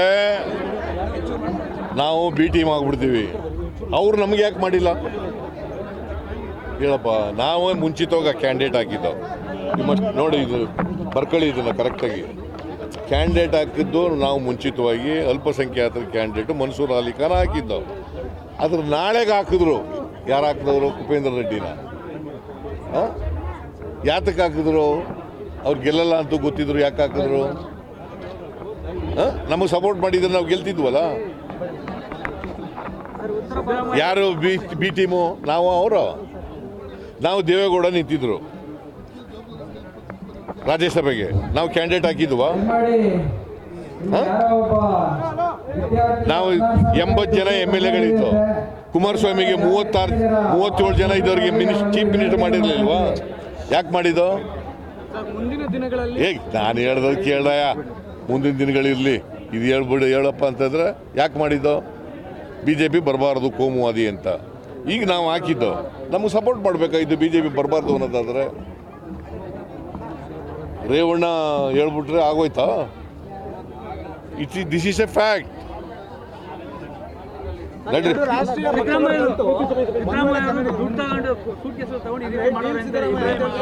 ಯಾರು ಅವೆಲ್ಲ ದೋಷಕರಿಗೆಲ್ಲ ಫೋನ್ ಮಾಡೋಕ್ಕಾಗಲ್ಲ. ನಡಿ. ಯಾರು ಅವ್ರು? ಯಾರು ಆ ಪಾರ್ಟಿಯವ್ರು ನನ್ಗೆ ಇಳಿಸಕ್ಕೆ? ಅವನ್ಯಾರವ? ಅವನ್ಯಾರೇ ಅವ್ನು ಇಳಿಸಕ್ಕೆ ನನಗೆ? ನನಗೆ ಮಾಡಿರೋರು ವಿರೋಧ ಪಕ್ಷದ ನಾಯಕರು ಮಾಡೋರು ನಮ್ಮ MLAಗಳು. ಇವನು ಯಾರು? ಇವ is A president of the JDS ಅಲ್ವಾ? JDSನವ್ರು ಹೇಳಿದ್ರೆ ನಾವು ಇಳಿಬೇಕಾ? ಹಾಗಾದ್ರೆ ಅವ್ರು ರಾಜೀನಾಮೆ ಕೊಡಬೇಕು ಅಂತೀನಿ. ನಾನು ಇಳಿತಾನ? ನಡಿ ಮತ್ತೆ. ಒಂದು ಸುತ್ತ ನಾನು ಇವತ್ತು ಏನು ಹೇಳೋಕ್ಕೆ ಇಷ್ಟಪಡ್ತೀನಪ್ಪ ಅಂತ ಹೇಳಿದ್ರೆ, ನಾಲ್ವಡಿ ಕೃಷ್ಣರಾಜ ಒಡೆಯರು ನಮಗೆ ಅವರು ಜೀವಂತ ಕಾಲದಲ್ಲಿ ನಮಗೆ SC ಪಟ್ಟಿಗೆ ಸೇರಿಸಿ ನಮಗೆ ಭೂಮಿಗಳನ್ನು ಕೊಟ್ಟು ನಮಗೆ ಓದೋದಕ್ಕೆ ಅವಕಾಶ ಮಾಡಿಕೊಟ್ಟು, ಅದಕ್ಕೂ ಕಾರಣ ಇದೆ. ಯಾಕೆ ಕೊಟ್ಟರು ಅಂದರೆ ಅದಕ್ಕೂ ಕಾರಣ ಇದೆ. ನಮ್ಮ ಸಮುದಾಯ ತುಂಬ ಬಡವರಂದರೆ ಬಡವರು, ಕಡು ಬಡವರು ಆಗಿರೋದ್ರಿಂದ ಅವರು ಕನ್ನಂಬಾಡಿ ಕಟ್ಟೆ ಕಟ್ತಾರೆ. ಕನ್ನಂಬಾಡಿ ಕಟ್ಟೆ ಕಟ್ಟಿದ್ದು ಒಂದೇ ಅಲ್ಲ, ಇಡೀ ದೇಶದಲ್ಲಿ ಕಟ್ಟೆಗಳು, ಡ್ಯಾಮುಗಳು, ಕುಂಟೆಗಳು, ವಿಧಾನಸೌಧ ಮತ್ತು ರೋಡ್ಗಳು, ರಸ್ತೆಗಳು ಎಲ್ಲ ಮಾಡಿರೋದು. ಮತ್ತು ಕಾವೇರಿ ನೀರು ಅಲ್ಲಿಂದ ಬೆಂಗಳೂರವರೆಗೂ ನಾಲೆಯನ್ನು ತೆಗೆದು ಪೈಪ್ಲೈನ್ ಮಾಡಿ ಅಲ್ಲಿಂದ ಇಲ್ಲಿವರೆಗೂ ಈಗ ಬೆಂಗಳೂರು ಜನ ನೀರು ಕುಡಿತಾ ಇದ್ದಾರೆ ಅಂದರೆ ನಮ್ಮ ಜನಾಂಗದ ಶ್ರಮ ಇದೆ. ಹಾಗಾಗಿ ಇವತ್ತು ನಾವು ಅವರು ಕೊಟ್ಟಂಥ ಕೊಡುಗೆನ ನಮ್ಮ ಜನಾಂಗ ಮರ್ತಿದ್ದಾರೆ. ಹಾಗಾಗಿ ಯಾಕೆ ಮರ್ತಿದ್ದಾರೆ ಅಂದರೆ ವಿದ್ಯಾಭ್ಯಾಸ ಇಲ್ಲ, ಓದು ಬರೋ ನೆಟ್ಟಿಗಿಲ್ಲ. ಯಾಕಂದರೆ ನಮ್ಮ ಹಿರೀಕರು ಓದಿದ್ರೆ, ಅದರ ಅರ್ಥ ಮಾಡ್ಕೊಂಡಿದ್ರೆ, ವಿದ್ಯಾವಂತರಾಗಿದ್ದರೆ ಇವತ್ತು ನಮ್ಮ ಮಕ್ಕಳು ಮೊಮ್ಮಕ್ಕಳು ಎಲ್ಲನೂ ಇವತ್ತು ವಿದ್ಯಾವಂತರಾಗ್ತಾಯಿದ್ರು. ನಾಲ್ವಡಿ ಕೃಷ್ಣರಾಜ ಒಡೆಯರು ಕೊಟ್ಟಂಥ ಅವರು ಏನು ನಮಗೆ ಕೊಟ್ಟು ಹೋದರೂ ಅದನ್ನು ನಾವು ಉಳಿಸ್ಕೊತಾ ಇದ್ದೀವಿ. ಹಾಗಾಗಿ ಇವತ್ತು ಎಲ್ಲ ಮರ್ತಿದ್ದಾರೆ. ಇವತ್ತಿಂದ ನಾವು ಮುಂದಿನ ದಿನಗಳಲ್ಲಿ ಬಾಬಾ ಸಾಹೇಬ್ ಅಂಬೇಡ್ಕರ್ ಅವರು ನಮಗೆ ಎಚ್ಚೆತ್ಕೊಳ್ಳೋ ರೀತಿಯಲ್ಲಿ ನಮಗೆ ತಿಳುವಳಿಕೆ ಕೊಟ್ಟಿದ್ದಾರೆ. ಯಾಕಂದರೆ ಅವರು ಕಡ್ಡಾಯವಾಗಿ ಶಿಕ್ಷಣ ಕೊಟ್ಟಿಲ್ಲ ಅಂದರೆ ಬಾಬಾ ಸಾಹೇಬ್ ಅಂಬೇಡ್ಕರ್ ಅವರು ಇವತ್ತು ನಾವು ಯಾವುದೇ ಕಾರಣಕ್ಕೆ ವಿದ್ಯಾಭ್ಯಾಸ ಇರ್ತಾ ಇರಲಿಲ್ಲ. ನಾವು ನಾಲ್ವಡಿ ಕೃಷ್ಣರಾಜ ಒಡೆಯರ ವಿಚಾರ ಆಗಲಿ, ಈಗ ಮಹಾಪುರುಷರ ಹೋರಾಟಗಾರರು ಏನಿದ್ದಾರೆ ಅವ್ರ ವಿಚಾರವನ್ನು ನಾವು ತಿಳ್ಕೊಳಕ್ಕಾಗ್ತಾ ಇರಲಿಲ್ಲ. ಹಾಗಾಗಿ ಅಂಬೇಡ್ಕರ್ ಅವರಿಗೆ ಮೊದಲನೇದಾಗಿ ವಂದನೆಗಳು ಹೇಳ್ತೀವಿ. ಮಂಜೂರಿ ಹನುಮಂತಪ್ಪನವರು ನಮ್ಮ ಸಮುದಾಯದ ಪರವಾಗಿ ಅವರು ಆಗಲೇ 1947ನೇ ಇಸ್ವಿನಲ್ಲಿ ಟೀಚರ್ ಆಗಿದ್ದರು. ಟೀಚರ್ ಆಗಿದ್ದ ಜೊತೆಗೆ ಬೋವಿ ಜನಸಂಘ ಅಂತ ಸಂಘಟನೆ ಕಟ್ಟಿ ಅವರು ಹೋರಾಟಗಳನ್ನು ಮಾಡಿ ನಮ್ಮ ಹೆಣ್ಣುಮಕ್ಕಳು ರವಿಕೆಗಳು ಜಾಕೆಟ್ಗಳು ಆಗ್ತಾ ಇರಲಿಲ್ಲ. ಅಂಥ ಸಂದರ್ಭದಲ್ಲಿ ಅವರೇನೆ ಮಿಷಿನರಿಗಳಿಟ್ಟು ಬಟ್ಟೆಗಳನ್ನು ಹೊಲಿಸಿ ಮನೆಗೆ ಹೆಣ್ಣುಮಕ್ಕಳಿಗೆ ಜಾಕೆಟ್ ಹಾಕೋಂಥ ಕಾರ್ಯಕ್ರಮ ಕೂಡ ನಾವು ಮಾಡಿದ್ದಾರೆ. ಹಾಗಾಗಿ ಅವರನ್ನು ನೆನೆಸ್ಕೊಂಡು ನಾವು ಇಡೀ ಜೀವನ ಪೂರ್ತಿನ ನಮ್ಮ ಸಮುದಾಯಕ್ಕೆ ಎಚ್ಚೆತ್ತುಕೊಳ್ಳೋ ರೀತಿಯಲ್ಲಿ ನಾವು ಎಲ್ಲರಿಗೂ ಮನವೊಲಿಕೆ ಮಾಡಿ ನಮ್ಮ ಹಿರೀಕರು ಏನೇನು ಹೋರಾಟ ಮಾಡಿದ್ದಾರೆ ಅವರನ್ನೆಲ್ಲ ತಿಳಿಸಿ ಇಂಥ ಕಾರ್ಯಕ್ರಮಗಳನ್ನು ಹೆಚ್ಚೆಚ್ಚು ರೀತಿಯಾಗಿ ಮಾಡ್ತೀವಿ. ಈ ಭಾಗದಲ್ಲಿ ದಕ್ಷಿಣ ಕ್ಷೇತ್ರ ಮತ್ತು ಆನೇಕಲ್ಲು, ರಾಮನಗರ, ಗ್ರಾಮಾಂತರ ಜಿಲ್ಲೆಗಳಲ್ಲಿ ಸುಮಾರು ಜನ ನಮ್ಮ ಸಮುದಾಯ ಇವತ್ತು ಎಚ್ಚೆತ್ತುಕೊಂಡು ನಾಲ್ವಡಿ ಕೃಷ್ಣರಾಜ ಒಡೆಯರ ಮತ್ತು ಬಾಬಾ ಸಾಹೇಬ್ ಅಂಬೇಡ್ಕರ್ ಮಂಜೂರಿ ಹನುಮಂತಪ್ಪರವರ ಜನ್ಮದಿನದ ಆಚರಣೆ ಕಾರ್ಯಕ್ರಮಕ್ಕೆ ಎಲ್ಲರೂ ಮನಸ್ಸು ಮಾಡಿ ಬಂದು ಎಲ್ಲ ಸಹಕಾರ ಕೊಟ್ಟಿದ್ದಾರೆ. ಅವ್ರಿಗೆ ಪೂರ್ತಿ ಧನ್ಯವಾದಗಳನ್ನು ಹೇಳ್ತೀನಿ. ಜನಮನ ಟಿ ವಿ ಹಾಗೆ ಇವತ್ತು ಉದ್ಘಾಟನೆ ಮಾಡ್ತಾಯಿದ್ದೀವಿ. ನಮ್ಮ ಹುಲಿಯಪ್ಪನವರು ಅರಸೀಕೆರೆಯಲ್ಲಿ ಒಂದು ಜನಮನ ಟಿ ವಿಯನ್ನು ಯೂಟ್ಯೂಬ್ ಚಾನಲನ್ನು ಉದ್ಘಾಟನೆ ಮಾಡಿದ್ದಾರೆ. ಹಾಗಾಗಿ ಸುಮಾರು ವರ್ಷಗಳಿಂದ ನಮ್ಮ ಸಂಘಟನೆಯಲ್ಲಿ ಬೆಳೆದಂಥ ಹುಲಿಯಪ್ಪನವ್ರಿಗೆ ಅದು ಯಶಸ್ವಿಯಾಗಿ ಇಡೀ ರಾಜ್ಯಾದ್ಯಂತ ಚೆನ್ನಾಗಿ ಬೆಳಗಲಿ, ಎಲ್ಲ ಒಳ್ಳೆಯ ಉತ್ತಮವಾದ ರಿಪೋರ್ಟ್ಗಳನ್ನು ಕೊಡಲಿ. ಅದರ ಜೊತೆಗೆ ಮುಂದಿನ ದಿನಗಳಲ್ಲಿ ನಾವು ಈ ಭಾಗದಲ್ಲಿ ದಕ್ಷಿಣ ತಾಲೂಕು ತುಂಬ ಶ್ರಮಪಟ್ಟು, ಆನೇಕಲ್ ತಾಲೂಕು ದಕ್ಷಿಣ ತಾಲೂಕು ತುಂಬ ಶ್ರಮಪಟ್ಟು ರಾತ್ರಿ ಹಗಲು ಎಲ್ಲ ಸ್ನೇಹಿತರು ಇಂಥವ್ರನ್ನ ಬಿಟ್ಟಿದ್ದೀವಿ ಅಂತೆಲ್ಲ ಎಲ್ಲರೂ ನಮ್ಮ ಸಮುದಾಯಕ್ಕೋಸ್ಕರ ಶ್ರಮಪಟ್ಟು ರಾತ್ರಿ ಹಗಲು 15 ದಿವಸದಿಂದ ತುಂಬ 1 ಗಂಟೆ ರಾತ್ರಿ ಆದರೂ ಬಿಡ್ತಾಯಿಲ್ಲ. ಬೆಳಗ್ಗೆ 5 ಗಂಟೆಗೆ ಎದ್ದು ತಿರ್ಗಾ ಶ್ರಮಪಟ್ಟು ಇಂಥ ಕಾರ್ಯಕ್ರಮ ಮಾಡಿದ್ದಾರೆ. ಅದರಲ್ಲಿ ಕೆಲವರು ಇವತ್ತು ವಿಶೇಷವಾಗಿ ನಮ್ಮ ಸಮುದಾಯಕ್ಕೆ ಬೆದರಿಕೆಗಳನ್ನು ಹಾಕಿದ್ದಾರೆ.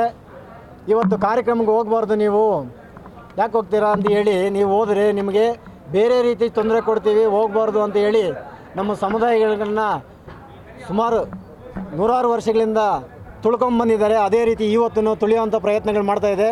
ಹಾಗಾಗಿ ಅವರು ಇವತ್ತು ಅವ್ರನ್ನ ಅಡ್ಡಿ ಹಾಕಿರ್ಬೋದು, ಇನ್ನು ಮುಂದಿನ ವರ್ಷನ ಅಡ್ಡಿ ಹಾಕಿರ್ಬೋದು. ಅವರು ಸಾಯ ಗಂಟ ಅಡ್ಡಿ ಹಾಕೋಕ್ಕೆ ಇವ್ರ ಕೈಯಲ್ಲಿ ಆಗೋದಿಲ್ಲ, ಯಾವುದೇ ಕಾರಣಕ್ಕೆ ಇವ್ರ ಕೈಯಲ್ಲಿ ಆಗೋದಿಲ್ಲ, ಆಗೋಕ್ಕೂ ನಾವು ಬಿಡೋದಿಲ್ಲ. ಅದು ಏನೇ ಆಗಲಿ ಇನ್ನು ಮುಂದಿನ ದಿನಗಳಲ್ಲಿ ಹೋರಾಟ ಮಾಡೋದಕ್ಕೆ ನಾವು ಸಿದ್ಧರಾಗಿದ್ದೀವಿ. ಬೋವಿ ಜನಾಂಗ ಬರೀ ಕಲ್ಲು ಹೊಡಿತಾರೆ, ಮಣ್ಣು ಹೊಡಿತಾರೆ ಅಂತಲ್ಲ, ಅವರು ರಾಜಕೀಯ ಗೊತ್ತಿಲ್ಲ, ಇತ್ತೀಚೆಗೆ ತಿಳ್ಕೊತಾ ಇದ್ದಾರೆ. ರಾಜಕೀಯ ಅಂತ ಬಂದರೆ ಅವ್ರಿಗೆ ಯಾರಿಗಿಂತ ಏನು ಕಡಿಮೆ ಇಲ್ಲ. ರಾಜಕೀಯ ಗೊತ್ತಿಲ್ಲದಿರೋ ನಮ್ಮವರು ಈಗ ಯಾರಿಗೋ ಭಯಭೀತರಾಗಿ ಇವತ್ತು ಹಿಂದೇಟು ಹೊಡಿತಾ ಇದ್ದಾರೆ. ಮುಂದಿನ ದಿನಗಳಲ್ಲಿ ಆ ಭಯ ಹೋಗೋವಂಥ ಕೆಲಸ ಬಾಬಾ ಸಾಹೇಬ್ ಅಂಬೇಡ್ಕರ್ ಎಲ್ಲ ಸಮುದಾಯಕ್ಕೂ ಕೊಟ್ಟಿದ್ದಾರೆ, ನಮ್ಮ ಸಮುದಾಯಕ್ಕೂ ಕೊಟ್ಟಿದ್ದಾರೆ. ಅದನ್ನು ನಾವು ಬಳಸ್ಕೊತೀವಿ, ಅದನ್ನು ಉಳಿಸ್ಕೊಂಡು ಮುಂದಿನ ದಿನಗಳಲ್ಲಿ ಹೋರಾಟಕ್ಕೆ ಸಜ್ಜಾಗ್ತೀವಿ ಅಂತ ಹೇಳಿ ನನ್ನ 2 ಮಾತನ್ನು ಮಾತಾಡ್ತೀನಿ. ಜೈ ಭೀಮ್, ಜೈ ಬುದ್ಧ ಭಾರತ. ಮತ್ತು ಆನೇಕಲ್ ವಿಧಾನಸಭೆ ವ್ಯಾಪ್ತಿಯಲ್ಲಿ ನಾವು ನಮ್ಮೆಲ್ಲರ ನೆಚ್ಚಿನ ಪೂಜನೀಯರಾದಂತಹ ನಾಲ್ಮಡಿ ಕೃಷ್ಣರಾಜ ಒಡೆಯರವರ ಜನ್ಮದಿನಾಚರಣೆ ಮತ್ತು ಸಂವಿಧಾನ ಶಿಲ್ಪಿ ಬಾಬಾ ಸಾಹೇಬ್ ಅಂಬೇಡ್ಕರ್ ಅವರ ಜನ್ಮದಿನಾಚರಣೆ ಮತ್ತು ಮಂಜೂರಿ ಹನುಮಂತಪ್ಪನವರ ಜನ್ಮದಿನಾಚರಣೆ ಆಚರಣೆ ಮಾಡಬೇಕು ಅಂತೇಳಿ ಕಳೆದ 20 ದಿನಗಳಿಂದ ನಾವು ಕಾರ್ಯಕ್ರಮ ಆಯೋಜನೆ ಮಾಡ್ಕೊಂಬಂದಿದ್ವಿ. ಇಲ್ಲಿನ ಸ್ಥಳೀಯ ನಾಯಕರುಗಳು ನಾವು ಕಾರ್ಯಕ್ರಮನ ಯಾವುದೇ ರೀತಿ ನಡೆಸಬಾರ್ದು ಅಂತೇಳಿ ತುಂಬ ತೊಂದರೆ ಕೊಡುವಂಥ ಕಾರ್ಯಕ್ರಮಗಳು ಮಾಡಿದ್ರು. ಖಂಡಿತ ಅವ್ರಿಗೂ ದೇವರು ಒಳ್ಳೇದು ಮಾಡಲಿ.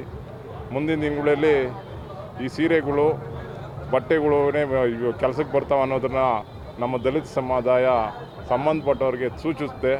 ಕಾರಣ ನಾವು ಬ್ಯಾನರ್ ಹಾಕಿದರೆ ಸಮಾವೇಶ ಮಾಡಬೇಕು ಅಂತ ಬ್ಯಾನರ್ ಹಾಕಿದರೆ ಆ ಬ್ಯಾನರ್ಗಳನ್ನೂ ಸಹ ಇವಾಗ ಕಿತ್ತಿದ್ದಾರೆ. ನಮಗೆ ತುಂಬ ನೋವು ಕೊಟ್ಟಿದ್ದಾರೆ. ಒಬ್ಬರು ಹುಟ್ಟದ ಹಬ್ಬ 1 ದಿವಸ ಮಾಡ್ಕೊಂಡು ನೋಡಿದ್ದೀವಿ, 2 ದಿವಸ ಮಾಡ್ಕೊಂಡು ನೋಡಿದ್ವಿ. ಆದರೆ ಸತತವಾಗಿ ಈ ನಮ್ಮ ಕಾರ್ಯಕ್ರಮನ ನಿಲ್ಲಿಸಬೇಕು ಅನ್ನೋ ಒಂದು ಉದ್ದೇಶದಿಂದ 12 ದಿವಸಗಳ ಕಾಲ ಅವರು ಅಲ್ಲಲ್ಲಿ ಕಾರ್ಯಕ್ರಮ ಮಾಡ್ತಾಯಿದ್ರು. ನಮ್ಮ ಕಾರ್ಯಕ್ರಮನ ಡೈವರ್ಟ್ ಮಾಡಬೇಕು ಅಂತೇಳಿ ನಿನ್ನೆ ಕೂಡ ಸಹ ಇಲ್ಲಿ ಬನ್ನೇರುಘಟ್ಟದಲ್ಲಿ ಸೀರೆ ಹಂಚೆ ಕಾರ್ಯಕ್ರಮ ಮಾಡಿ ಯಾರೂ ಸಹ ಈ ಕಾರ್ಯಕ್ರಮಕ್ಕೆ ಹೋಗಬಾರ್ದು, ಹೋದರೆ ಮುಂದಿನ ದಿನಗಳು ನಿಮ್ಗೆ ತೊಂದರೆ ಆಗುತ್ತೆ ಅಂತ ಸಹ ಧಮಕಿ ಹಾಕಿದ್ದಾರೆ. ಈಗ ಇವತ್ತು ಸಹ ಆವಳಹಳ್ಳಿ ಭಾಗದಲ್ಲಿ ಆಂಜನಾಪುರ ವ್ಯಾಪ್ತಿಯಲ್ಲೂ ಸಹ ಸೀರೆ ಹಂಚೋ ಕಾರ್ಯಕ್ರಮ ಮಾಡಿ ನಮ್ಮ ಜನಗಳನ್ನ ತಡೆದಿದ್ದಾರೆ. ದಯವಿಟ್ಟು ದೇವರು ಅವ್ರಿಗೆ ಮುಂದಿನ ದಿವಸ ಒಳ್ಳೆ ಕೆಲಸ ಕೊಡಲಿ. ನಾವೆಲ್ಲ ಒಗ್ಗಟ್ಟಾಗಿದ್ದೀವಿ, ನಮ್ಮ ದಲಿತ ಸಮುದಾಯ ನಾವೆಲ್ಲ ಜೊತೆ ಮಾಡಿಕೊಂಡು ಅಂಥವ್ರಿಗೆ ಪಾಠ ಕಲಿಸುವಂಥ ಕೆಲಸನ ಮುಂದಿನ ದಿವಸಗಳನ್ನು ಮಾಡ್ತೀವಿ. ಮತ್ತು ಈ ಕಾರ್ಯಕ್ರಮಗಳನ್ನ ಏನಿಂಥ ದೊಡ್ಡ ಮಹನೀಯರ ಕಾರ್ಯಕ್ರಮ, ಹುಟ್ಟುಹಬ್ಬ ಕಾರ್ಯಕ್ರಮಗಳನ್ನ ನಮ್ಮ ಜನಗಳನ್ನ ಜೊತೆಲಿ ಇಟ್ಕೊಂಡು ಹಂತವಾಗಿ ಉತ್ತರಳ್ಳಿ ಭಾಗದಲ್ಲಿ ಆಗ್ಬೋದು, ಸಜ್ಜಾಪುರ ಭಾಗದಲ್ಲಿ ಆಗ್ಬೋದು, ಎಲ್ಲ ಕಡೆ ನಾವು ಕಾರ್ಯಕ್ರಮಗಳು ಮಾಡ್ತೀವಿ. ಈ ಕಾರ್ಯಕ್ರಮ ಯಶಸ್ವಿ ಮಾಡ್ತೀವಿ. ಮತ್ತು ನಮ್ಗೆ ತೊಂದರೆ ಕೊಟ್ಟರಿಗೆ ತಕ್ಕ ಪಾಠನೂ ಕಲಿಸೋಕ್ಕೆ ನಾವು ಶ್ರಮ ವಹಿಸ್ತೀವಿ. ಮನೆಗೂ ಹೋಗ್ತೀವಿ. ನಮ್ಗಾಗಿದಂಥ ತೊಂದರೆ 20 ದಿವಸ ಕೊಟ್ಟಿರೋ ತೊಂದರೆ ನಾವು ಖಂಡಿತ ನಾವು ಬಿಡಲ್ಲ. ಪ್ರತಿಯೊಬ್ಬ ಮನೆಗೆ ಹೋಗಿ ನಾವು ಹೇಳ್ತೀವಿ.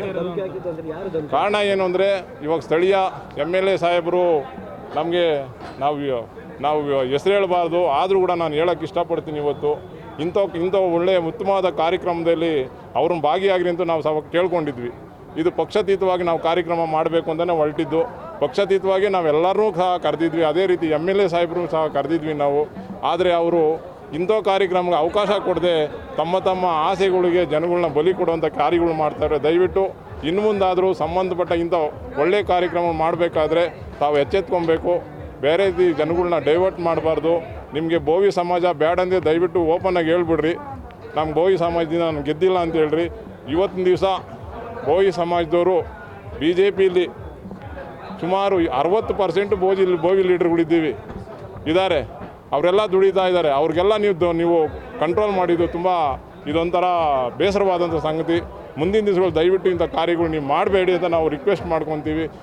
ಇದನ್ನೇ ನೀವು ಮುಂದುವರಿಸಿದ್ರೆ ನಿಮ್ಮ ವಿರುದ್ಧವಾಗಿ ನಾವು ಹೋರಾಟ ಮಾಡಬೇಕಾದಂಥ ಅನಿವಾರ್ಯ ಸೃಷ್ಟಿಯಾಗಿದೆ. ದಯವಿಟ್ಟು ಇನ್ನು ಮುಂದೆ ಆದರೂ ಇಂಥ ಕಾರ್ಯಕ್ರಮಗಳಿಗೆ ನೀವು ಸಹಕಾರ ಕೊಡ್ತೀನಿ ಅಂತ ಹೇಳಿ ನಿಮ್ಮೆಲ್ಲರಿಗೂ ವಂದಿಸಿ ನಾನು ಈ ಮಾತು ಮುಗಿಸ್ತಾ ಇದ್ದೀನಿ. ಜೈ